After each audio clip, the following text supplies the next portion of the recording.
Single dad inherited a storage unit, opened it months later, and found someone had been living inside. But when he saw the tiny bed, the crayon drawings, and a photo that said, "Mommy says you're my daddy," he realized this wasn't a break-in. This was the beginning of a miracle that would change his life forever.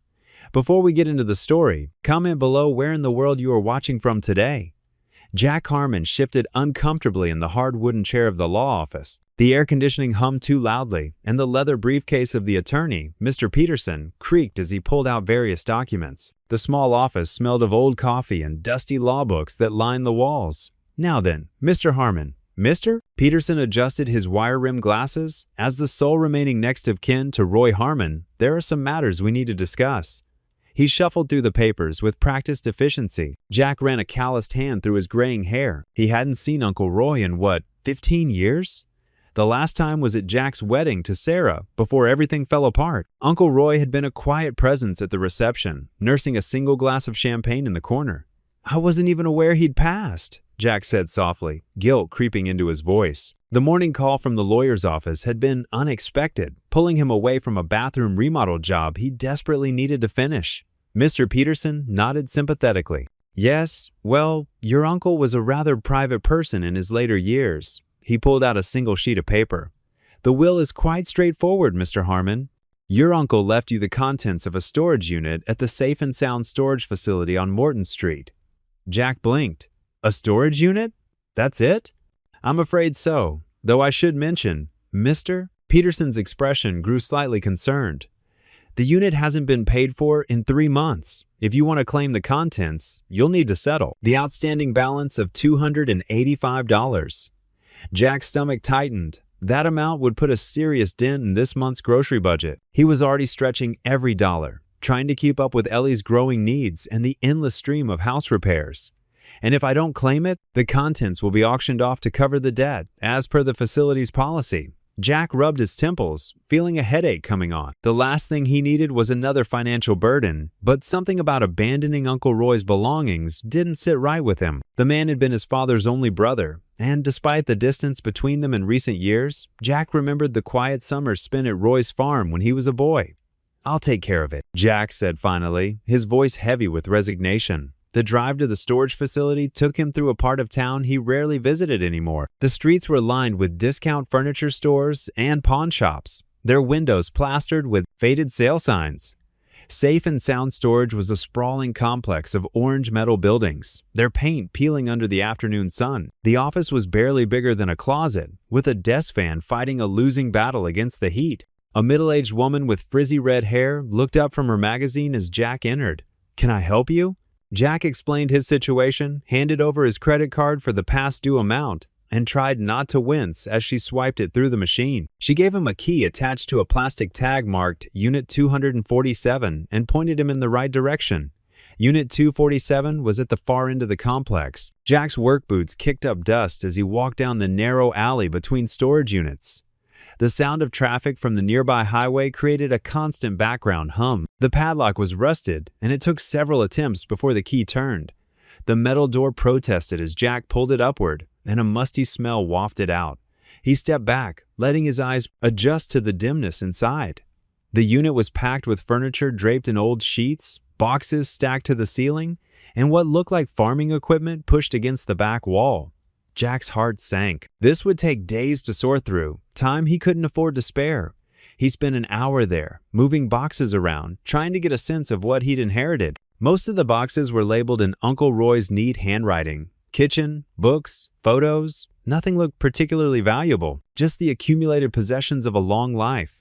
By the time Jack got home, his back ached and his clothes were covered in dust. The small house he shared with Ellie was quiet except for the sound of music drifting down from her room. He heated up some leftover casserole and called her down to dinner. Ellie appeared in the kitchen doorway, her dark hair pulled back in a messy ponytail, paint smudges on her t-shirt from her latest art project. "You're late," she said, dropping into her chair. "I thought you had the Thompson job today." Something came up. Jack served them both portions of the casserole, which looked even less appetizing reheated. "Remember Uncle Roy? Mom's wedding pictures guy? The farmer?" Ellie stabbed at a piece of broccoli with her fork. "Yeah." Jack sat down heavily, He passed away. Found out today at the lawyer's office. Ellie's fork paused halfway to her mouth. Oh, I'm sorry, Dad. Jack shrugged, trying to keep his tone light. He left me a storage unit, spent the afternoon checking it out. A storage unit? Ellie's eyebrows rose. Like on those TV shows? Maybe it's full of treasure or something. Her voice carried that edge of sarcasm she'd developed lately, the one that reminded him so much of her mother. I wouldn't count on it, Jack said, managing a small smile. Looks more like old furniture and farming stuff. Probably take me weeks to sort through it all. They ate in silence for a while, the only sound the scrape of forks against plates. Jack watched his daughter, wondering if he should say more about Uncle Roy, about the memories of those childhood summers. But the words wouldn't come, just like so many other things he wanted to tell her these days. Instead, he asked about her art project, and the moment passed, like so many others, in the quiet of their modest home. The late August sun beat down mercilessly as Jack's old pickup truck rattled into the Valley storage facility's cracked parking lot. Weeds pushed through the asphalt, and a faded sign creaked in the hot breeze. He'd been putting this off for 2 weeks, but the bright pink late notice that had arrived in yesterday's mail finally forced his hand. Jack pulled the truck to a stop and checked the unit number again, 23B.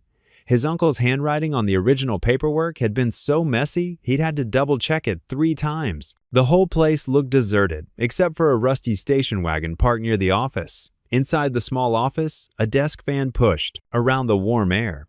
The manager, a heavy-set man named Carl, according to his name tag, barely looked up from his newspaper.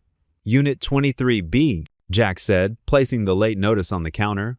I inherited it from my uncle. Roy Harmon? Carl's chair squeaked as he turned to his computer. 3 months behind. That's... He typed something, squinting at the screen. $240. Jack's stomach tightened. He hadn't expected it to be that much. Any chance of a discount? Since I just inherited it? Policy's policy, Carl shrugged, still not making eye contact. Pay it now, or we auction it off next week. With a sigh, Jack pulled out his wallet. The payment would eat into this month's grocery budget, but he couldn't risk losing whatever was in there. Maybe there'd be something worth selling. He handed over his debit card, trying not to think about the dwindling balance in his account. Carl processed the payment and handed him a receipt along with a new padlock. Units down, that way. He pointed through the window. Make a right at the end. Can't miss it. The gravel crunched under Jack's work boots as he made his way down the rows of storage units. Most looked well-maintained, but as he turned the corner, the conditions deteriorated. Unit 23B was near the back, where the fence separated the facility from an overgrown vacant lot. Standing before the unit, Jack felt a mix of curiosity and dread. The orange door was spotted with rust, and spiderwebs decorated the corners. The old padlock hung open. Someone had already cut it. Great. He pulled it off and let it drop to the ground. Here goes nothing, he muttered, gripping the handle at the bottom of the door. It resisted at first, stiff from disuse. Jack had to put his back into it, muscles straining as he forced the door upward. It shrieked in protest, sending a small shower of rust flakes down on his shoulders. The smell hit him first, musty and stale, with an underlying scent he couldn't quite place. As his eyes adjusted to the dimness, Jack reached for his phone and switched on the flashlight. The beam cut through the gloom, revealing a space about 10 feet deep by 10 feet wide. At first glance, it looked like typical storage unit clutter. Old furniture covered in dust, cardboard boxes with water damage, and what might have been a bicycle frame leaning against the wall. But as Jack stepped inside, his light caught something out of place. In the back corner, a makeshift bed had been created from flattened cardboard boxes and several blankets. They were arranged carefully, one folded as a pillow. Next to the blankets, someone had stuck children's drawings on the wall with masking tape. The pictures were done in crayon, stick figures holding hands, a house with a red roof, a rainbow arching over mountains. Jack's throat tightened as he moved closer. A small stuffed rabbit, gray with age and missing one eye, sat propped against the wall. Next to it was a purple backpack, the kind elementary school kids used. It was unzipped, and he could see a few pieces of clothing tucked inside. He stood there, flashlight beam playing over the scene, his heart heavy. Someone had been living here, someone with a child. The thought made his hand shake slightly. He'd worked with enough charitable organizations through his church to recognize the signs of homelessness. The food wrappers had been neatly collected in a plastic grocery bag. Whoever had stayed here had tried to keep the space tidy. An empty water bottle sat next to the blankets, along with a small battery-powered reading light. Everything spoke of careful organization, of trying to create some semblance of home in this metal box. Jack picked up one of the drawings that had fallen to the floor. It showed 3 figures, a tall one and 2 smaller ones, all holding hands. Above them, in wobbly letters, someone had written, "My family." The paper felt fragile in his hands, and he carefully placed it back where he'd found it. The reality of what he was looking at sank in slowly. While he'd been putting off dealing with this inheritance, this space had been someone's shelter. His chest ached at the thought of a child sleeping here, drawing pictures to brighten the metal walls, trying to make the best of it. The bright pink late notice suddenly felt like it weighed 1,000 pounds in his pocket. Had his delay in handling this forced them to leave? Where were they now? The questions tumbled through his mind as he stood in the quiet unit, surrounded by evidence of lives he knew nothing about. A car door slammed somewhere in the facility, making Jack jump. He realized he'd been standing there for several minutes, lost in thought. The afternoon sun had shifted, casting long shadows through the unit's entrance. He needed to start cataloging what was actually here, his uncle's belongings, whatever they might be, but he couldn't bring himself to disturb the careful arrangement in the corner just yet. Instead, he stepped back outside, letting the hot air clear his head. The new padlock felt heavy in his hand as he looked back at the unit. He'd have to make some decisions about what to do with everything inside. But right now, all he could think about was the family who had sought refuge here and where they might be sleeping tonight. Jack stood at the entrance of Unit 23B, his calloused hand shielding his weathered eyes from the harsh afternoon glare bouncing off the corrugated metal door. The storage facility stretched out behind him in neat rows, a maze of identical units baking under the relentless sun. The manager's office had been quick and impersonal, just a gruff exchange of crumpled 20s and a curt reminder about keeping up with monthly payments. No questions asked, no sympathy offered. Now, facing the padlocked door that held whatever remained of Uncle Roy's life, Jack felt an odd reluctance settling in his chest like a stone. The key felt foreign in his palm, old brass worn smooth by years of handling. It fought him at first, the lock mechanism stubborn with rust and neglect. Jack jiggled it gently, then with more force, until it finally surrendered with a rusty groan that seemed to echo his own weariness. He grabbed the metal handle at the bottom of the roll-up door with both hands and pulled upward. The corrugated steel protested with a screech that set his teeth on edge and announced his presence to anyone within a quarter mile. The musty smell rushed out to greet him first, that unmistakable cocktail of dust motes, decomposing cardboard, and the particular staleness that comes from air left too long undisturbed. Jack blinked rapidly as his eyes struggled to adjust from the bright parking lot to the dim cavern before him. When the shadows finally took shape, his breath caught in his throat like a fishhook. This wasn't just an abandoned storage unit filled with forgotten belongings. Someone had transformed this 10 by 12 concrete box into something that broke his heart. Someone had made this their home. A thin mattress lay pushed against the left wall, its surface carefully made up with threadbare blankets that had once been bright blue but now faded to the color of winter sky. The corners were tucked with military precision, as if order could somehow make up for the complete lack of comfort. Cardboard boxes had been ingeniously arranged to create makeshift furniture. A small table fashioned from a sturdy carton, what looked like a child's desk created by stacking smaller boxes just so. The engineering was simple but thoughtful, speaking of someone who understood how to make the best of impossible circumstances. But it was the artwork that truly stopped Jack cold. Crayon drawings were carefully taped to the metal walls with what looked like medical tape. Bright splashes of primary colors fighting against the institutional gray of the storage unit. They showed stick figures holding hands under cotton ball clouds, houses with crooked chimneys sending up spirals of smoke, suns with faces and arms stretched wide in welcome. A child's vision of home, of family, of all the things that should be simple and guaranteed but somehow weren't. "Dear God," Jack whispered, the words barely audible in the confined space. His heart felt heavy as an anvil in his chest. He stepped carefully over the threshold, his work boots silent on the concrete floor. Every instinct told him he was trespassing on something sacred, something private.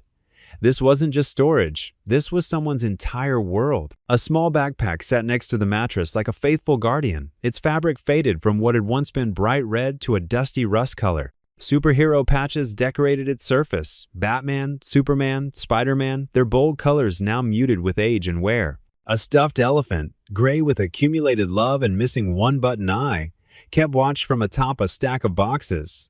Its remaining eye seemed to follow Jack's movements with patient wisdom. Jack moved deeper into the unit with the careful reverence of someone walking through a church. His eyes cataloged details that painted an increasingly heartbreaking picture.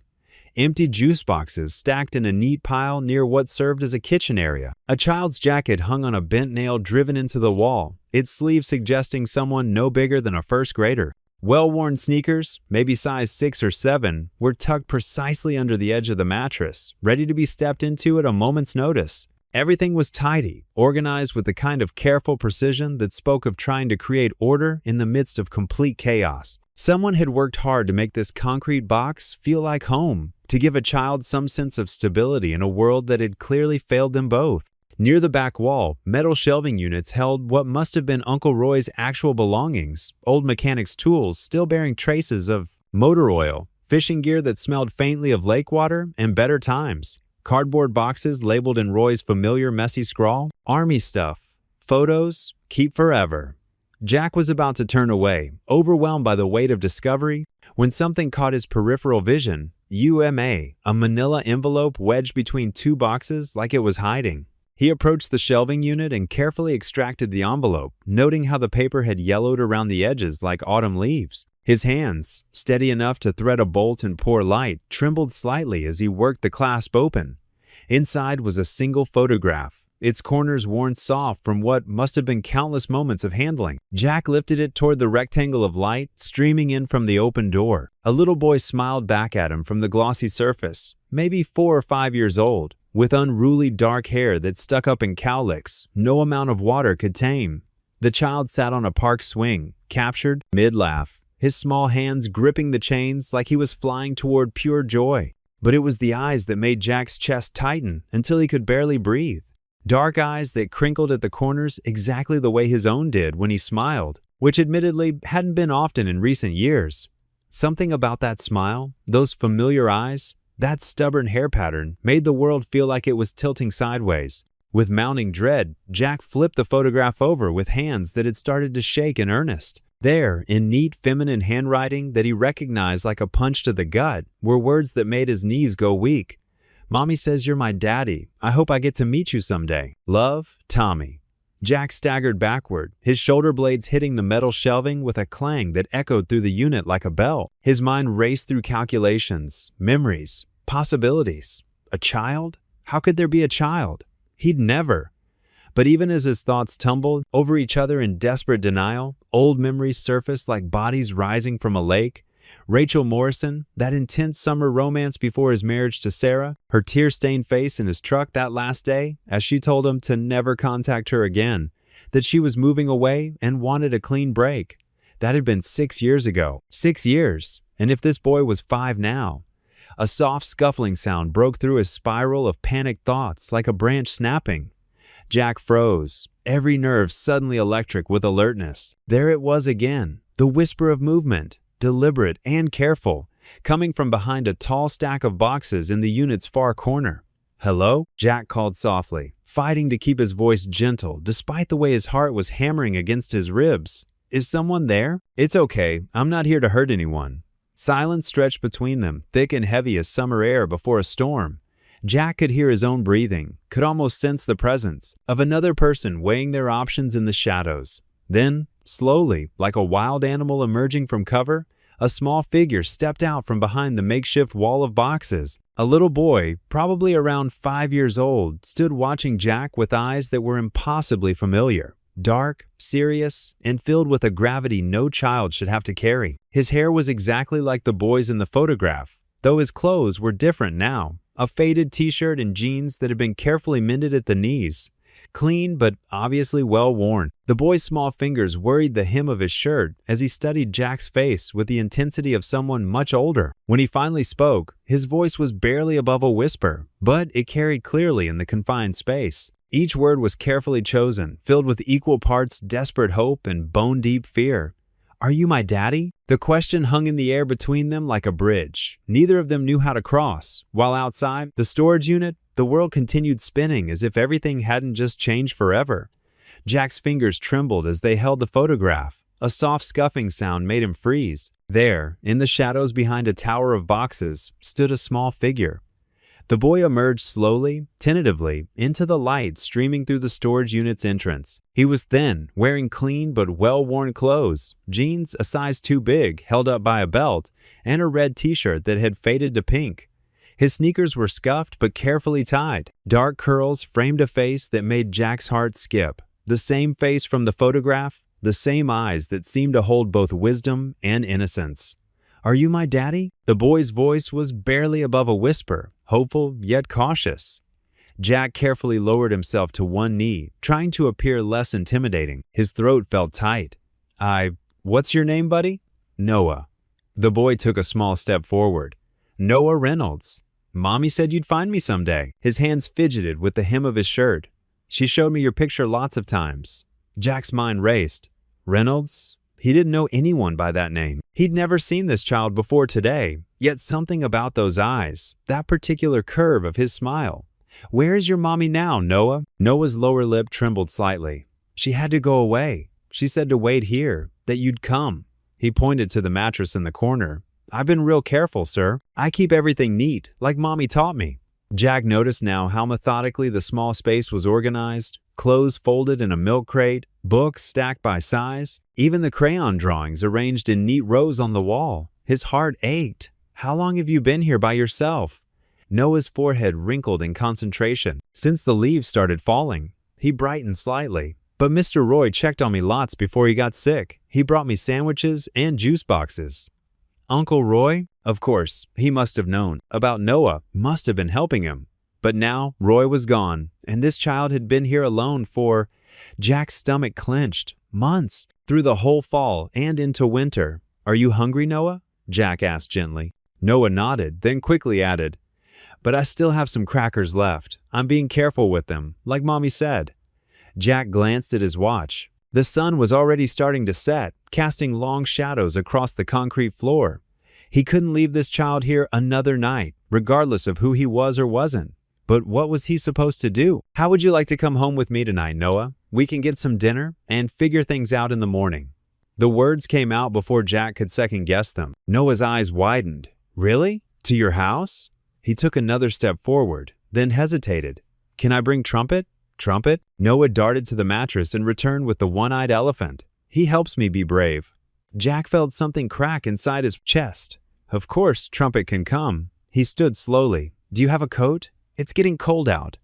Noah nodded eagerly and retrieved a small backpack and a worn denim jacket. He moved with the careful efficiency of someone used to packing up quickly, tucking Trumpet safely inside the bag. "Ready?" Jack asked. Noah walked over and, without hesitation, slipped his small hand into Jack's. His palm was warm and trusting. "Ready, Daddy?" Jack's breath caught at the word, but he didn't correct him. Instead, he guided Noah out of the unit, locked up, and led him to his truck. The boy needed help getting into the passenger seat. He was small for his age, Jack noticed, and carefully buckled himself in, placing his backpack on his lap. The drive home was quiet. In the growing darkness, Noah pressed his face against the window, watching the city lights with wonder. Every few minutes, Jack glanced over, still struggling to process the reality of this situation. The child seemed so at ease, with him, so certain of who he was. But how was this possible? When they pulled into the driveway of his modest two-story home, Noah's eyes grew wide. "Is this where you live?" "Yes. And my daughter Ellie lives here too. She's 15. Jack helped Noah out of the truck. She might be a little surprised to see you." That turned out to be an understatement. When Jack opened the front door, Ellie was sprawled on the living room couch with her phone, exactly where she usually was at this hour. She looked up, probably to deliver her usual sarcastic greeting, but the words died on her lips. She stared at Noah, who stood in the doorway clutching his backpack. Noah stared back, then offered a shy wave. "Dad?" Ellie's voice cracked slightly. "Why is there a little kid in our living room?" The morning sun streamed through the kitchen window, casting warm patches of light across the worn linoleum floor. Ellie stood at the stove, her dark hair pulled back in a messy bun, flipping golden brown pancakes with practiced ease. The sweet aroma of butter and maple syrup filled the small kitchen. Noah sat at the kitchen table, his feet dangling from the chair, watching Ellie with wide-eyed fascination. He'd borrowed one of Ellie's old t-shirts to sleep in, and it hung like a dress on his tiny frame. "Do you like Mickey Mouse shapes?" Ellie asked, trying to keep her voice light and cheerful despite the uncertainty hanging in the air. Noah nodded eagerly. My mommy used to make faces with chocolate chips." In the living room, Jack paced back and forth, his cell phone pressed to his ear. His free hand rubbed the back of his neck, a nervous habit he'd never managed to break. "Yes, I understand," he said into the phone. "No, I haven't seen anyone matching that description." He paused, listening. "Right, if you hear anything about a woman looking for her son, please call me immediately." He ended the call and added another shelter to his growing list of dead ends. 3 calls, 3 shelters, and no leads. "Breakfast is ready," Ellie called out, placing a plate stacked with pancakes in the center of the table. Jack walked into the kitchen, tucking his phone into his pocket. The sight before him made his heart twist. Noah perched on a stack of old phone books so he could reach the table properly. Ellie carefully cutting his pancakes into bite-sized pieces. It looked so normal. Too normal. "Thank you, Ellie," Noah said politely, carefully picking up his fork. Jack sat down heavily in his chair. "That's very nice manners, buddy." Noah beamed at the praise. "Mommy says good manners make you a hero, like you." Jack nearly choked on his coffee. "Like me?" "Uh-huh." Noah's face lit up with excitement. "Mommy told me lots of stories about you. How you help people fix their cars when they're stuck, and how you gave your jacket to a homeless man one time, and how you always smell like motor oil because you work so hard." Jack and Ellie exchanged worried glances. They weren't just generic stories, they were specific details about Jack's life. He had given his jacket to a homeless man last winter, and he did often come home smelling like motor oil from his part-time mechanic work. "Noah," Jack said gently, "can you tell me your mommy's name?"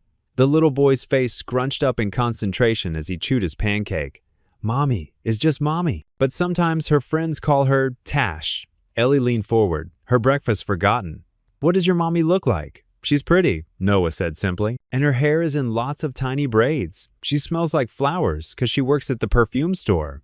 Jack made a mental note of these details, though they didn't ring any bells. He couldn't recall anyone matching that description from his past. "Daddy," Noah said suddenly, making Jack's heart skip a beat, "can I show Ellie my drawing?" Before Jack could correct the daddy part, Noah had already scrambled down from his chair and retrieved his backpack. From the living room, he pulled out a crumpled piece of paper and proudly presented it to Ellie. "It's beautiful," Ellie said, genuine warmth in her voice as she studied the crayon drawing. "Is that you and your mom? And Daddy?" Noah added, pointing to a tall stick figure with spiky brown hair. "See? He has tools, 'cause he fixes things." Jack felt a lump forming in his throat. Someone had been telling this child stories about him, creating a fantasy father figure. But why? And who? The sharp rap of knuckles on the front door made them all jump. Jack's stomach dropped as he caught sight of a woman in a dark blazer through the window, her ID badge visible even from a distance. "Stay here with Noah," he told Ellie, who nodded and immediately engaged the boy in conversation about his drawing. Jack opened the door to find exactly what he'd feared. A Child Protective Services agent, her expression professionally neutral but her posture tense. "Mr. Harmon, I'm Sandra Martinez from CPS. We received a concerning call from the manager at Safe Storage about a child possibly living in one of their units." Jack stepped onto the front porch, partially closing the door behind him. "Yes, I found him yesterday evening. I've been calling shelters all morning trying to locate his mother." "You should have contacted the authorities immediately," Sandra said, though her tone wasn't unkind. "Can you tell me exactly how you found him?" Jack explained everything. The inherited storage unit, the photograph, Noah's appearance, and the strange stories he seemed to know about Jack's life. Sandra took notes, her frown deepening with each detail. "Mr. Harmon, while I appreciate that you were trying to help, keeping an unknown child overnight without reporting it is a serious matter." "I know," Jack said, running a hand through his hair. He was scared and tired. I couldn't bring myself to hand him over to strangers in the dark. Please, just give me a little more time to find his mother. He clearly knows me somehow, even if I don't understand why." Sandra studied him for a long moment. From inside, they could hear Noah's bright laugh mingling with Ellie's voice as they presumably continued to discuss his artwork.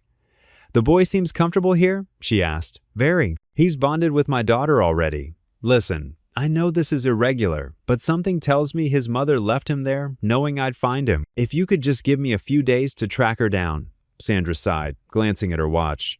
I can give you 48 hours to locate the mother. After that, we'll need to place him in emergency foster care while we investigate. I'll need to interview Noah and check the house, and you'll have to fill out temporary guardian paperwork." "Thank you," Jack said, relief flooding through him. "I promise I'll find her." The next 2 days would be crucial, and Jack had no idea where to start. But as he led Sandra into the house, where Noah's face lit up at the sight of him, he knew he had to try. Somewhere out there, a mother had trusted him with her son. Now he just had to figure out why. The CPS agent, Miss Martinez, sat stiffly on their worn couch, her navy blazer crisp despite the early hour. Her pen scratched against her notepad as she looked up at Jack with stern brown eyes. 48 hours, Mr. Harmon. That's all I can give you before I have to place him in temporary care."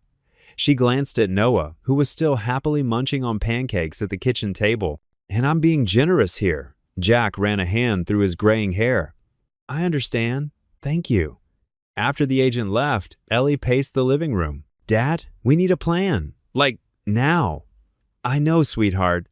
Jack watched Noah carefully folding his paper napkin into a triangle. The boy seemed so at peace, as if he'd always belonged at their table. "We'll start with hospitals. His mother might be looking for him." "I'll come with you," Ellie said, already grabbing her jacket. "Noah can tell us if he recognizes anything." They loaded into Jack's old pickup truck, Noah securely buckled between them. The first hospital, Street. Mary's, was a dead end. The second, County General, yielded nothing but sympathetic looks from the staff.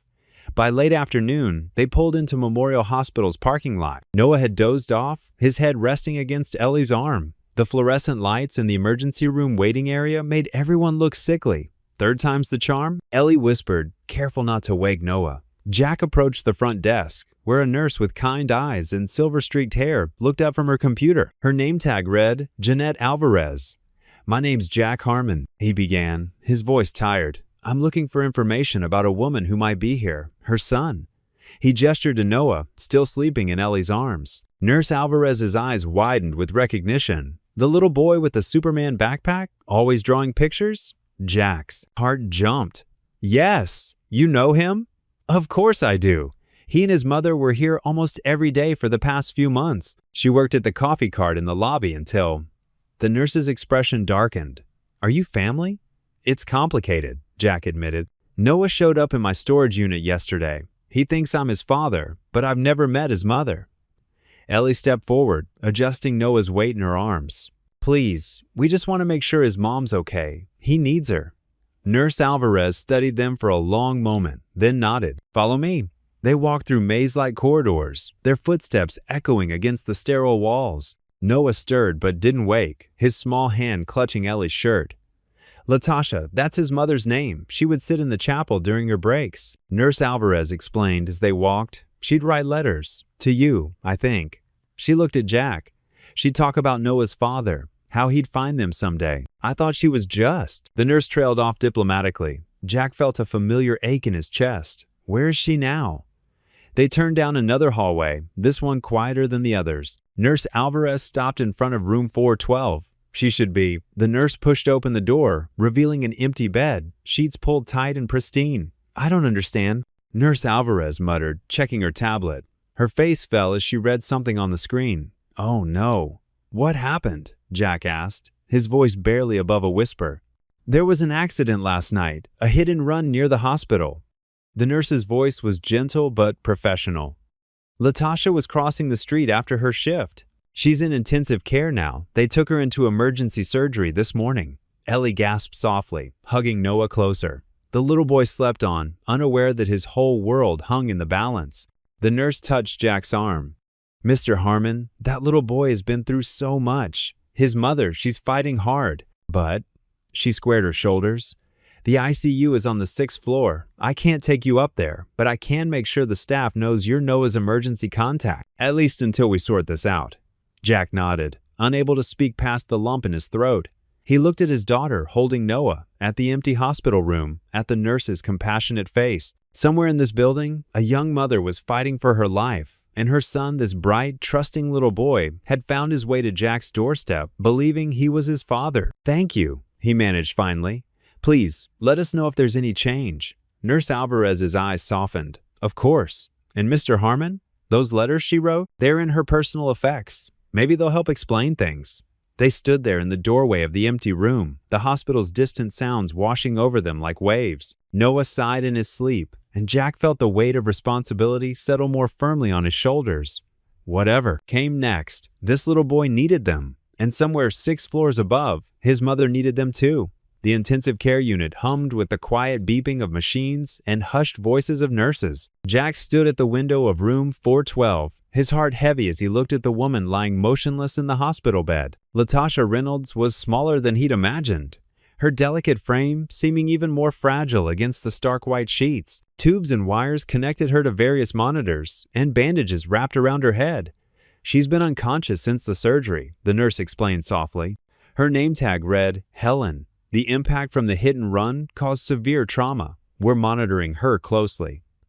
Ellie squeezed her father's arm. She'd insisted on coming along while their elderly neighbor, Mrs. Peterson, watched Noah. "Is that really Noah's mom?" she whispered.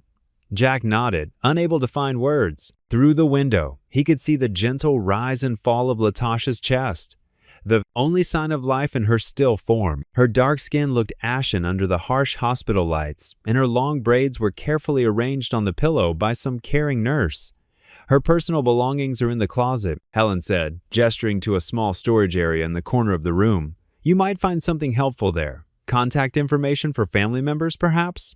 Jack hesitated. It felt wrong to go through someone's private things, but Noah needed him to find answers.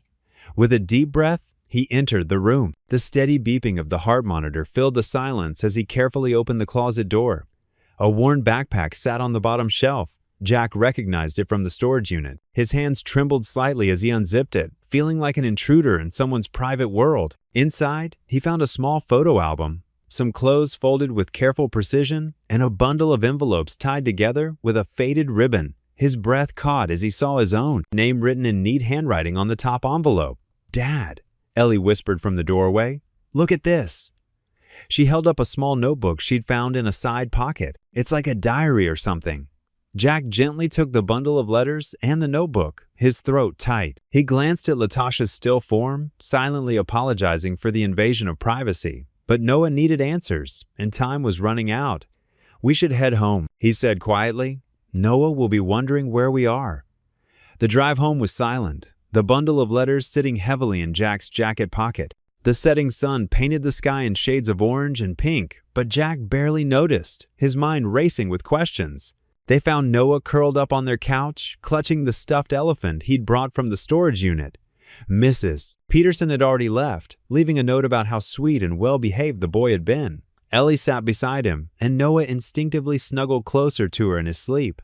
Jack watched them for a moment, struck by how natural it looked. His teenage daughter protectively curved around this little boy, who'd stumbled into their lives less than 2 days ago. He pulled out the bundle of letters with trembling hands and settled into his old armchair. The first envelope was dated 3 years ago. Jack carefully opened it, trying not to tear the worn paper. The handwriting inside was neat but showed signs of emotion in its slight unevenness. "Dear Mr. Harmon, you won't remember me, but I remember you. 5 years ago, you volunteered at the Hope Street Church Outreach Program. I was one of the people you helped. You fixed my car when I couldn't afford repairs, and you didn't just fix it. You showed kindness. You talked to me like a person, not a charity case. You shared stories about your daughter and how you were raising her alone. You even gave me your card and said to call if I ever needed help again.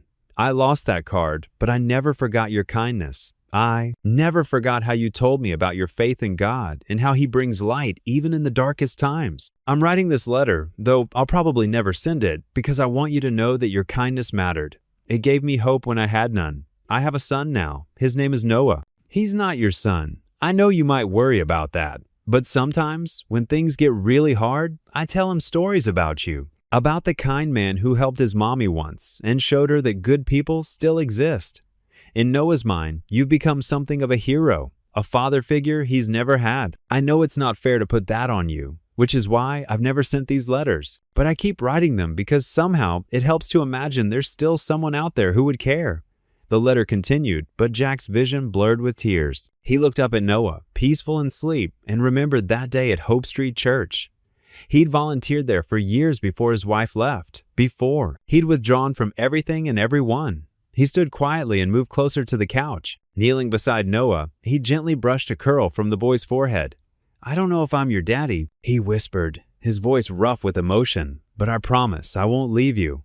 Noah stirred slightly, snuggling closer to Ellie, but didn't wake. In the dim evening light, Jack could see traces of Latasha in the boy's features. The same gentle expression, the same resilient spirit that somehow shone through even in sleep. The weight of responsibility settled on his shoulders, not as a burden, but as something sacred, something healing. Morning sunlight streamed through the kitchen window, casting a warm glow on the worn wooden table where Jack and Ellie sat. The familiar scent of coffee filled the air, mixed with the sweet aroma of maple syrup from the half-eaten toast on their plates. Jack wrapped his hands around his coffee mug, gathering courage for the conversation ahead.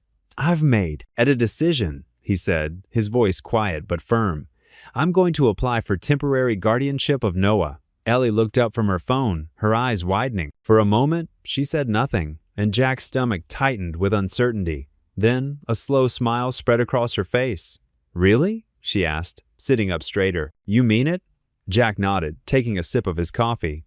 "His mom's going to be in the hospital for a while. He needs somewhere stable to stay, and—" He paused, searching for the right words. "Well, he's already here." "Dad," Ellie said, pushing her plate aside and leaning forward. "Have you noticed how different everything feels since he came? Like, the house doesn't seem so empty anymore?" Jack glanced toward the living room where Noah was sprawled on the carpet, completely absorbed in drawing with the crayons Ellie had found in her old art supplies. The boy hummed softly to himself, his small face scrunched in concentration. "I know what you mean," Jack admitted. "It's like we were missing something we didn't even know we needed." Ellie finished for him. She fidgeted with her fork, pushing scrambled eggs around her plate. "Remember how quiet it used to be? Just us eating dinner, barely talking?" Jack remembered all too well. After her mother left, Ellie had retreated into herself, and he hadn't known how to bridge that gap. But now, with Noah here, dinner had become a lively affair filled with the boy's endless questions and Ellie's patient answers. "Noah asked me to read him a story last night," Ellie continued, her voice softer. "He fell asleep holding my hand. Dad, I've never had anyone look up to me like that before." Jack reached across the table and squeezed his daughter's hand. "You're amazing with him, Elle." "So are you," she said, squeezing back. "I see how you check on him at night and how you always make sure he has the blue cup he likes." "The courthouse opens at 9, Jack said, checking his watch. "I called yesterday. We need to be there by 10 for the emergency hearing." "I'm coming with you," Ellie declared, standing up. "Noah needs both of us there." An hour later, they sat in the county courthouse's waiting area. The hard wooden benches were uncomfortable, and the air felt thick with anxiety. Noah sat between them, swinging his legs and clutching the stuffed elephant Ellie had given him. "Mr. Harmon?" A clerk called his name, and Jack's heart jumped. "Judge Fulton will see you now." The courtroom was smaller than Jack expected, but no less intimidating. Judge Raymond Fulton, a distinguished man in his 60s with steel gray hair, peered at them over his reading glasses. "This is quite an unusual situation, Mr. Harmon," the judge said, reviewing the papers before him. "You're requesting temporary guardianship of a child you met just 3 days ago?" "Yes, Your Honor," Jack replied, standing straighter. "Noah's mother is in intensive care, and there are no other family members available." "And you have no biological connection to this child?" "No, sir, but—" "Mr. Harmon," Judge Fulton interrupted, removing his glasses, "what makes you think you're qualified to care for this boy? Your financial records show irregular income from handyman work, and there's a note here about missed mortgage payments last year." Jack felt his face flush. "I've caught up on those payments, Your Honor. I work hard, and I have a good home. My daughter—" "Your 15-year-old daughter?" The judge raised an eyebrow. "Who would watch the child while you work?" Ellie stood up suddenly. "Your Honor, may I speak?" Judge Fulton considered her for a moment, then nodded. "Noah needs us," she said, her voice clear despite her nervousness. "He's already lost so much, and now his mom is sick. We're not perfect, but we care about him. My dad, he works really hard, and he's the most loving person I know, and I can help with Noah after school. We already have a routine." Noah looked up at Ellie, then at Jack, his small hand reaching for Jack's larger one. The simple gesture wasn't lost on the judge, whose expression softened slightly. "The child appears comfortable with you," Judge Fulton noted. He shuffled through more papers. "I have the hospital report here. The mother's condition is serious, but stable. She's expected to need several weeks of recovery. Jack held Noah's hand tighter. We just want to give him a safe place while his mother heals. Judge Fulton leaned back in his chair, studying them. The clock on the wall ticked loudly in the silence. Finally, he spoke. I'm granting temporary custody for 30 days. He held up a hand as Jack started to thank him. This is conditional on a positive CPS review. They'll need to inspect your home and evaluate the living situation. If the mother recovers before the 30 days are up, we'll reassess immediately. He signed the papers with a flourish. Mr. Harmon, I hope you understand the responsibility you're taking on. This isn't a decision to be made lightly. I understand, Your Honor, Jack said solemnly. Thank you. As they left the courtroom, Noah tugged on Jack's sleeve. Can we go home now? Home. The word hung in the air, full of promise and uncertainty. Jack lifted Noah into his arms, feeling the boy's small headrest trustingly against his shoulder. Yeah, buddy, he said softly. We're going home. The fluorescent lights in the hospital corridor hummed quietly as Jack made his way to the ICU. His work boots felt heavy against the polished floor, each step echoing his uncertainty. In his calloused hands, he held the bundle of worn letters they'd found in Latasha's belongings. Nurse Jeanette Alvarez stood at her station, reviewing charts. She looked up as Jack approached, her kind face softening with recognition. Mr. Harmon, good morning. How is she? Jack asked, his voice rough with concern. Still unconscious, but her vitals are stable. Nurse Alvarez's dark eyes settled on the letters in his hands. Are those? Jack nodded, extending them toward her.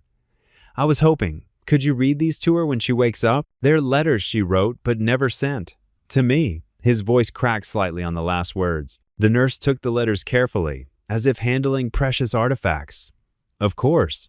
Sometimes patients can hear us even when they're unconscious. Would you like to sit with her for a while? Jack hesitated, then nodded. Nurse Alvarez led him to Latasha's room, the steady beeping of monitors creating a rhythmic backdrop to their footsteps. Latasha lay still, her dark skin a stark contrast against the white hospital sheets.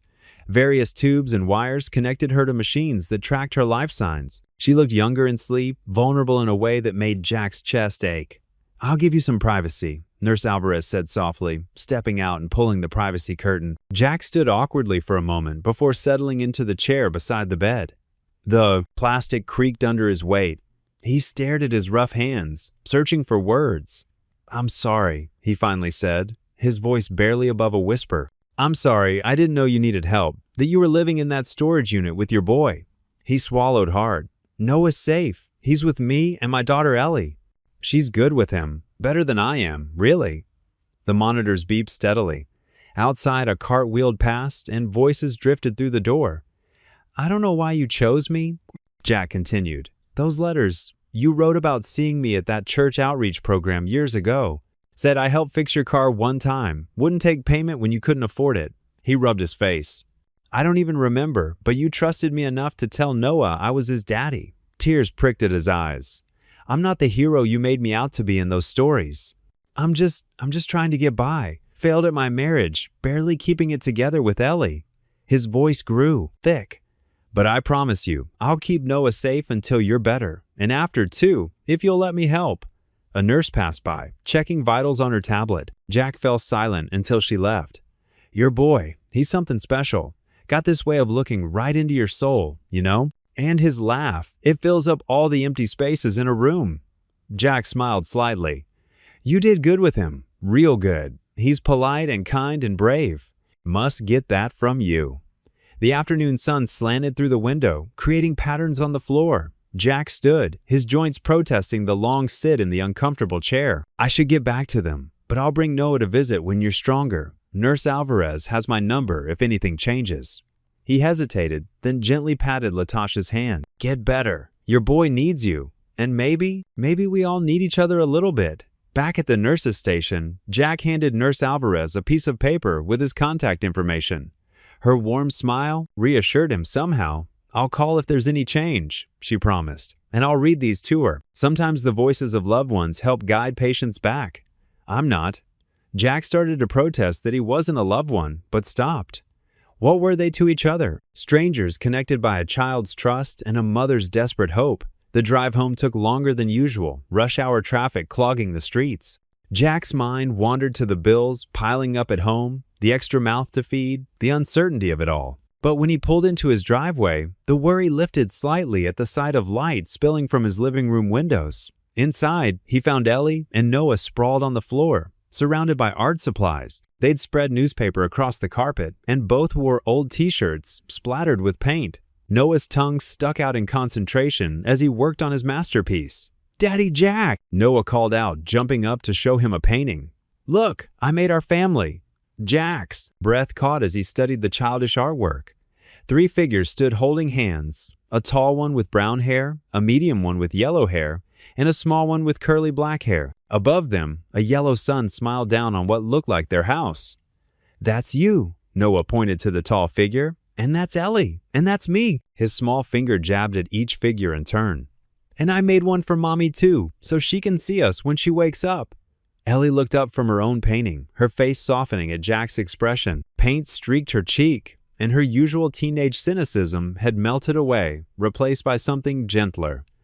"Noah's been teaching me his technique," she said, showing her own abstract swirls of color. "He says art needs to come from your heart, not your head." "Smart kid," Jack managed, his voice rough. He sank into his old armchair, watching them return to their artwork. Noah hummed while he painted, a tuneless little song that seemed to float in the air like dust motes in the sunlight. Ellie added careful details to her painting, occasionally asking Noah's opinion, which he gave with solemn consideration. The scene before him felt like a photograph he'd seen once in a magazine, the kind of perfect family moment he'd stopped believing in years ago. But here it was, happening in his own living room. Paint stains on the newspaper, his daughter's rare smile, a little boy's trust, and the warm golden light of evening wrapping around them all like a blanket. For the first time since his wife left, since his life had crumbled into something barely held together, Jack felt the scattered pieces of his heart clicking back into place. It wasn't perfect. There were still bills to pay, a mother in the hospital, and no guarantees about tomorrow. But right now, in this moment, they were whole. Noah looked up from his painting and caught Jack's eye, giving him a smile that could light up the darkest corners of any soul. "Want to paint too, Daddy?" "Jack?" "Yeah," Jack said softly, sliding down to join them on the floor. "Yeah, I think I do." The late afternoon sun painted long shadows across the driveway as Jack steadied a small blue bicycle. Noah sat perched on the seat, his hands gripping the handlebars so tight his knuckles were white. His Spider-Man helmet wobbled slightly on his head, still a bit too big despite being adjusted to its smallest setting. "Ready, buddy?" Jack asked, keeping one hand on the bike's seat and the other on the handlebar. Noah's bottom lip trembled. "What if I fall?" "Then we'll get back up and try again," Jack said softly. "That's what brave boys do." "I'm brave," Noah whispered, more to himself than to Jack. "That's right. Now, remember what we practiced? Keep your feet on the pedals and look straight ahead." From the front porch, Ellie recorded the moment on her phone, trying to hide her grin as Noah's face switched between determination and fear. "You've got this, little man," she called out. Jack jogged alongside the bike, holding it steady as Noah began to pedal. The training wheels had come off yesterday, and now it was just Noah, finding his balance with Jack's helping hand. "I'm doing it." Noah squealed as they picked up speed. "You sure are." Jack couldn't help but laugh at the pure joy in the boy's voice. "Ready for me to let go?" Noah's eyes widened. "No, don't let go." "Just for a second," Jack promised. "You won't even notice." They made it halfway down the driveway when Jack slowly released his grip. Noah wobbled for a moment, but kept going, pedaling with newfound confidence. He made it almost 10 feet before the bike started to tip. Jack was there in an instant, catching both Noah and the bike before they hit the ground. "Got you."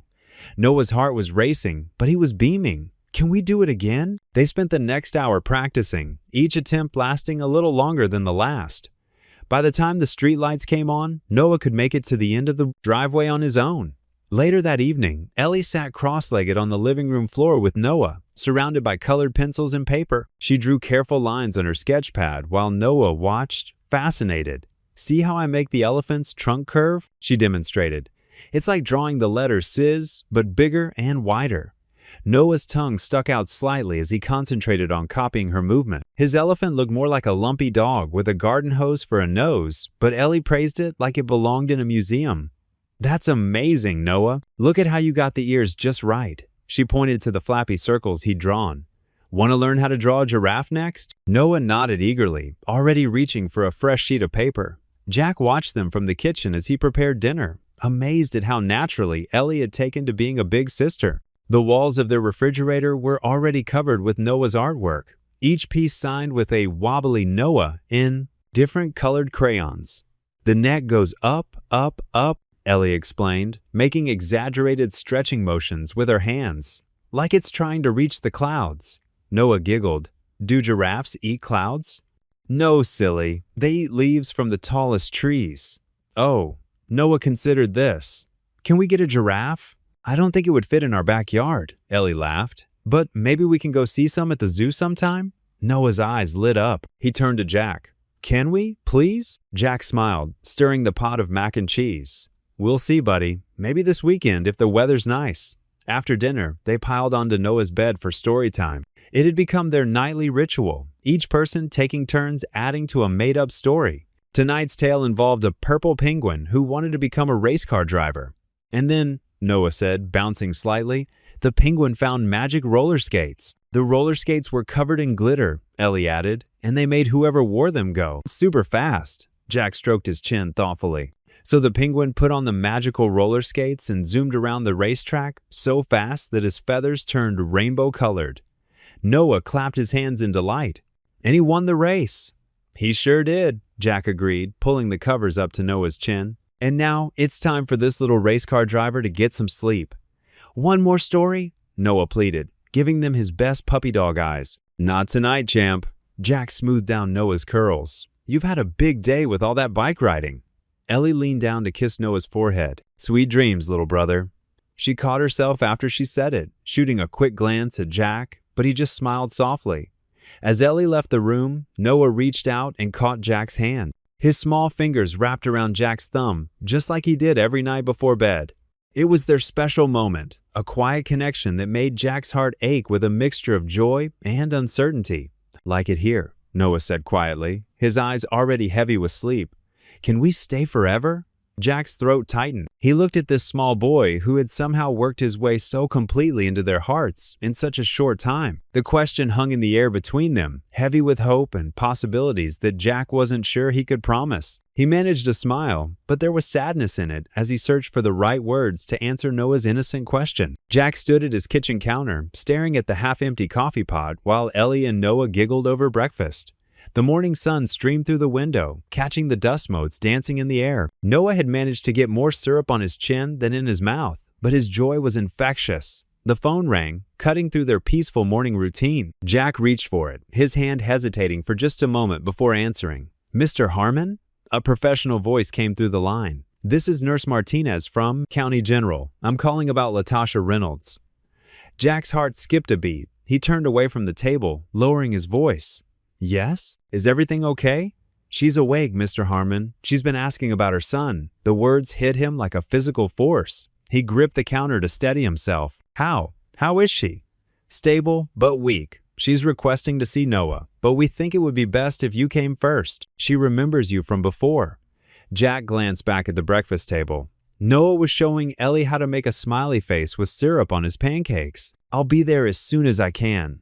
After hanging up, Jack took a deep breath and turned to face his daughter. Ellie, can you watch Noah for a bit? I need to go to the hospital. Ellie's eyes widened with understanding, but she kept her voice casual for Noah's sake. Sure, Dad. We can finish our art project from yesterday, right, Noah? Noah nodded enthusiastically, syrup dripping from his chin. We're making a dinosaur. 20 minutes later, Jack walked through the sterile hospital corridors, his work boots squeaking against the polished floor. The familiar antiseptic smell brought back memories of his own wife's hospital stays, but he pushed those thoughts aside. Nurse Martinez met him outside room 412. She was a kind-faced woman with gray-streaked hair pulled back in a neat bun. She's very weak, Mr. Harmon. Please keep the visit brief. Jack nodded, his throat tight. When he entered the room, the beeping of monitors filled the silence. Latasha lay propped up slightly on white pillows, her dark skin a stark contrast against the hospital sheets. Her eyes were open, watching him approach. Jack?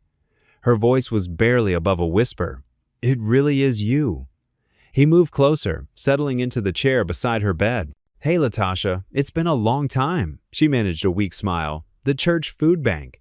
You used to slip extra bread into my bag when you thought no one was looking. Jack felt his cheeks warm at the memory. You had a baby on the way. Seemed like the right thing to do. Latasha's eyes filled with tears. Noah, is he okay? They told me you've been taking care of him. He's great, Jack assured her quickly. He's safe and healthy. Ellie, my daughter, she adores him. He's been drawing pictures, learning to ride a bike. He pulled out his phone, showing her recent photos of Noah playing in the backyard, painting with Ellie, and sleeping peacefully on the couch. Latasha touched the screen gently with trembling fingers. He looks so happy. Her voice cracked. I never wanted to leave him in that storage unit, but after the accident, I was so scared they'd take him away. I remembered you from the church, how kind you were. I thought maybe. Hey, Jack said softly, you did what you had to do to protect him, and you were right about me. I've been trying my best to keep him safe. She closed her eyes, tears sliding down her cheeks. I wrote you so many letters, trying to explain, trying to ask for help, but I could never send them. I found them, Jack said, in your bag. The nurse read some to you while you were unconscious. Latasha opened her eyes again, studying his face. You're different than I remember. Sadder, maybe. Jack shifted in his chair. Life's been complicated, but Noah, he's brought something back. Something I thought I'd lost. A small smile touched Latasha's lips. He has that effect on people. Can I see him, please? Before Jack could answer, Dr. Peterson entered the room. He was a tall man with salt and pepper hair and wire-rimmed glasses. Miss Reynolds, you need rest. Your body's been through significant trauma. But my son, Latasha protested weakly. Tomorrow, the doctor said firmly but kindly. Let's get you through one more night of observation and rest. Then we can talk about visitors. Jack stood, understanding it was time to go. I'll bring him first thing in the morning. I promise. He hesitated, then added, he's going to be so happy to see you. Latasha reached for his hand, her grip surprisingly strong despite her weakness. Thank you, Jack, for everything. As Jack walked back to his truck, the morning sun had climbed higher in the sky. He sat behind the wheel for a long moment, thinking about the woman in the hospital bed who had trusted him with her most precious possession. He thought about Noah's smile, about Ellie's newfound happiness, about the way their broken little family had somehow started to heal.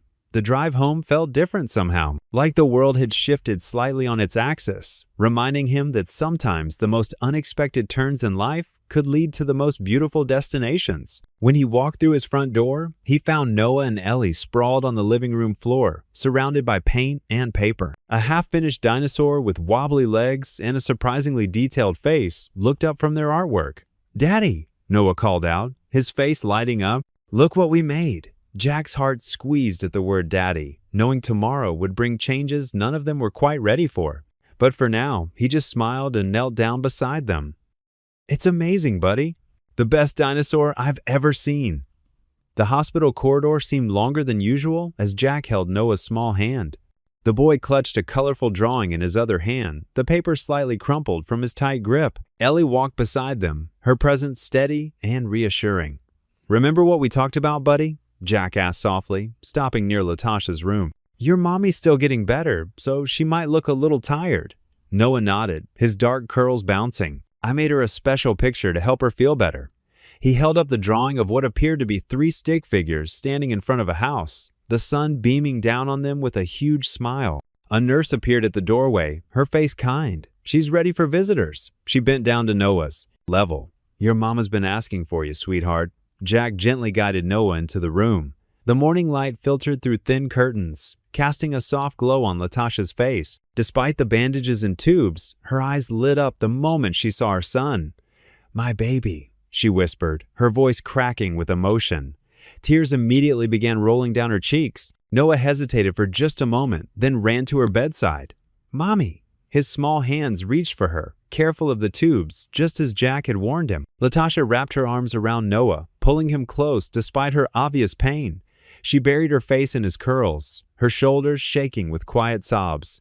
"I missed you so much, baby. So much." Jack and Ellie hung back near the door, giving mother and son their moment. Ellie reached for her father's hand, squeezing it tight. "Look what I made you." Noah pulled back just enough to show Latasha his drawing. "See? That's you, and me, and Jack, and Ellie too. We're all happy because you're getting better." Latasha took the drawing with trembling hands, studying every crayon mark. "It's beautiful, Noah." She looked up at Jack, her eyes brimming with fresh tears. "Thank you. Thank you for taking care of my boy." Jack shifted uncomfortably under her grateful gaze. Anyone would have done the same. "No," Latasha said firmly, though her voice was weak. "Not anyone. I remembered you from the church shelter, you know. 3 years ago." She stroked Noah's hair as she spoke. "You fixed the heater in the middle of winter, stayed late to make sure everyone would be warm enough." The memory slowly surfaced in Jack's mind. A particularly cold night, the ancient heating system groaning in protest. He hadn't thought anyone would remember such a small thing. "You were kind," Latasha continued. "Treated everyone with respect. That's why she paused, gathering strength. "That's why I wrote those letters. Why I told Noah about you. I knew if anything happened to me, you'd be good to him." Noah climbed carefully onto the edge of the hospital bed, curling up against his mother's side. "Jack makes good pancakes, Mommy. And Ellie teaches me painting." Latasha smiled through her tears. "Does she now?" Ellie stepped forward, her usual teenage awkwardness replaced by genuine warmth. "He's really good at it. Getting better than me, actually." "Thank you," Latasha said to Ellie, "for being so good to him." They stayed for an hour, Noah chattering about everything he'd done, showing his mother the Band-Aid on his knee from learning to ride a bike, telling her about the bedtime stories. Latasha listened with rapt attention, never letting go of her son's hand, drinking in every word. When the nurse finally came to tell them visiting hours were ending, Noah's lower lip trembled. "I don't want to go." "I know, baby." Latasha kissed his forehead. "But I need to rest so I can get stronger. Then we can be together all the time, okay?" Noah nodded bravely, though tears spilled down his cheeks. "Promise?" "I promise." Latasha looked at Jack. "Would it be okay? Could you bring him back tomorrow?" "Of course," Jack said without hesitation. "Anytime you want." The drive home was quiet, Noah falling asleep in his car seat, exhausted from the emotional visit. Ellie sat in the front, staring out the window, lost in thought. Later that evening, after Noah was tucked into bed, Jack found Ellie in the kitchen. She was absently stirring a mug of hot chocolate, her face troubled. "You okay?" Jack asked, pulling out a chair beside her. "She seems really nice," Ellie said softly. "Latasha, you can tell she loves him so much." She paused, her spoon clinking against the mug. "We're going to lose him soon, aren't we?" Jack looked down at his hands, rough from years of work, remembering how small Noah's fingers felt in his. The house seemed to grow quieter, the weight of Ellie's question hanging in the air between them. He couldn't find the words to answer. The late afternoon sunlight filtered through the kitchen window, casting warm patches on the wooden table where Latasha sat, her hands wrapped around a steaming mug of chamomile tea, still bearing the fading marks of hospital bracelets on her wrist. Jack watched from the counter as she took small, careful sips. "The doctor says you're making good progress," he said, pulling out a chair to join her. Latasha nodded, her eyes bright despite her tired features. "Better every day, though I still can't believe all this." She gestured around the cozy kitchen. "Your kindness," taking in Noah. "Everything." From the living room came the sound of children's laughter. Noah and Ellie were sprawled on the carpet, surrounded by colored markers and paper. The teenage girl had taken to showing Noah how to draw animals, and his artistic attempts, while messy, brought smiles to everyone's faces. "Look, Mommy." Noah bounded into the kitchen, holding up his latest masterpiece. "Ellie showed me how to make elephants." Latasha's face lit up. "That's beautiful, baby." She reached out to touch the drawing, her movements still careful and measured. "You're becoming quite the artist." Ellie appeared in the doorway, her usual teenage defensiveness softened by genuine affection. "He's got talent," she said, "way better than I was at his age." Jack felt a warmth spread through his chest, watching them interact. These afternoon visits had become precious moments of healing, not just for Latasha's physical recovery, but for all of them. Later that evening, after Noah had gone to bed, Jack found Latasha sitting quietly in the living room. Ellie had retreated to her room to finish homework, leaving them alone. "Sometimes I think God has a sense of humor," Latasha said softly, breaking the comfortable silence. "All those years ago at the church shelter, you were the only one who treated me like a person, not a project. And now here we are." Jack settled into the armchair across from her. "I barely did anything back then, just carried some boxes, fixed a few things. You showed kindness without expecting anything in return." Latasha's voice carried a weight of memory. "Do you know how rare that is?" The clock ticked softly on the wall as Jack considered her words. After Sarah left, he said, referring to his ex-wife, "I lost faith in a lot of things, including myself. Thought maybe I wasn't meant for family life. But look at you now." Latasha gestured to the drawings on the refrigerator, the toys neatly stacked in the corner. "You've given Noah exactly what he needed, what we both needed." "We all needed it," Jack admitted. "This house was just empty before.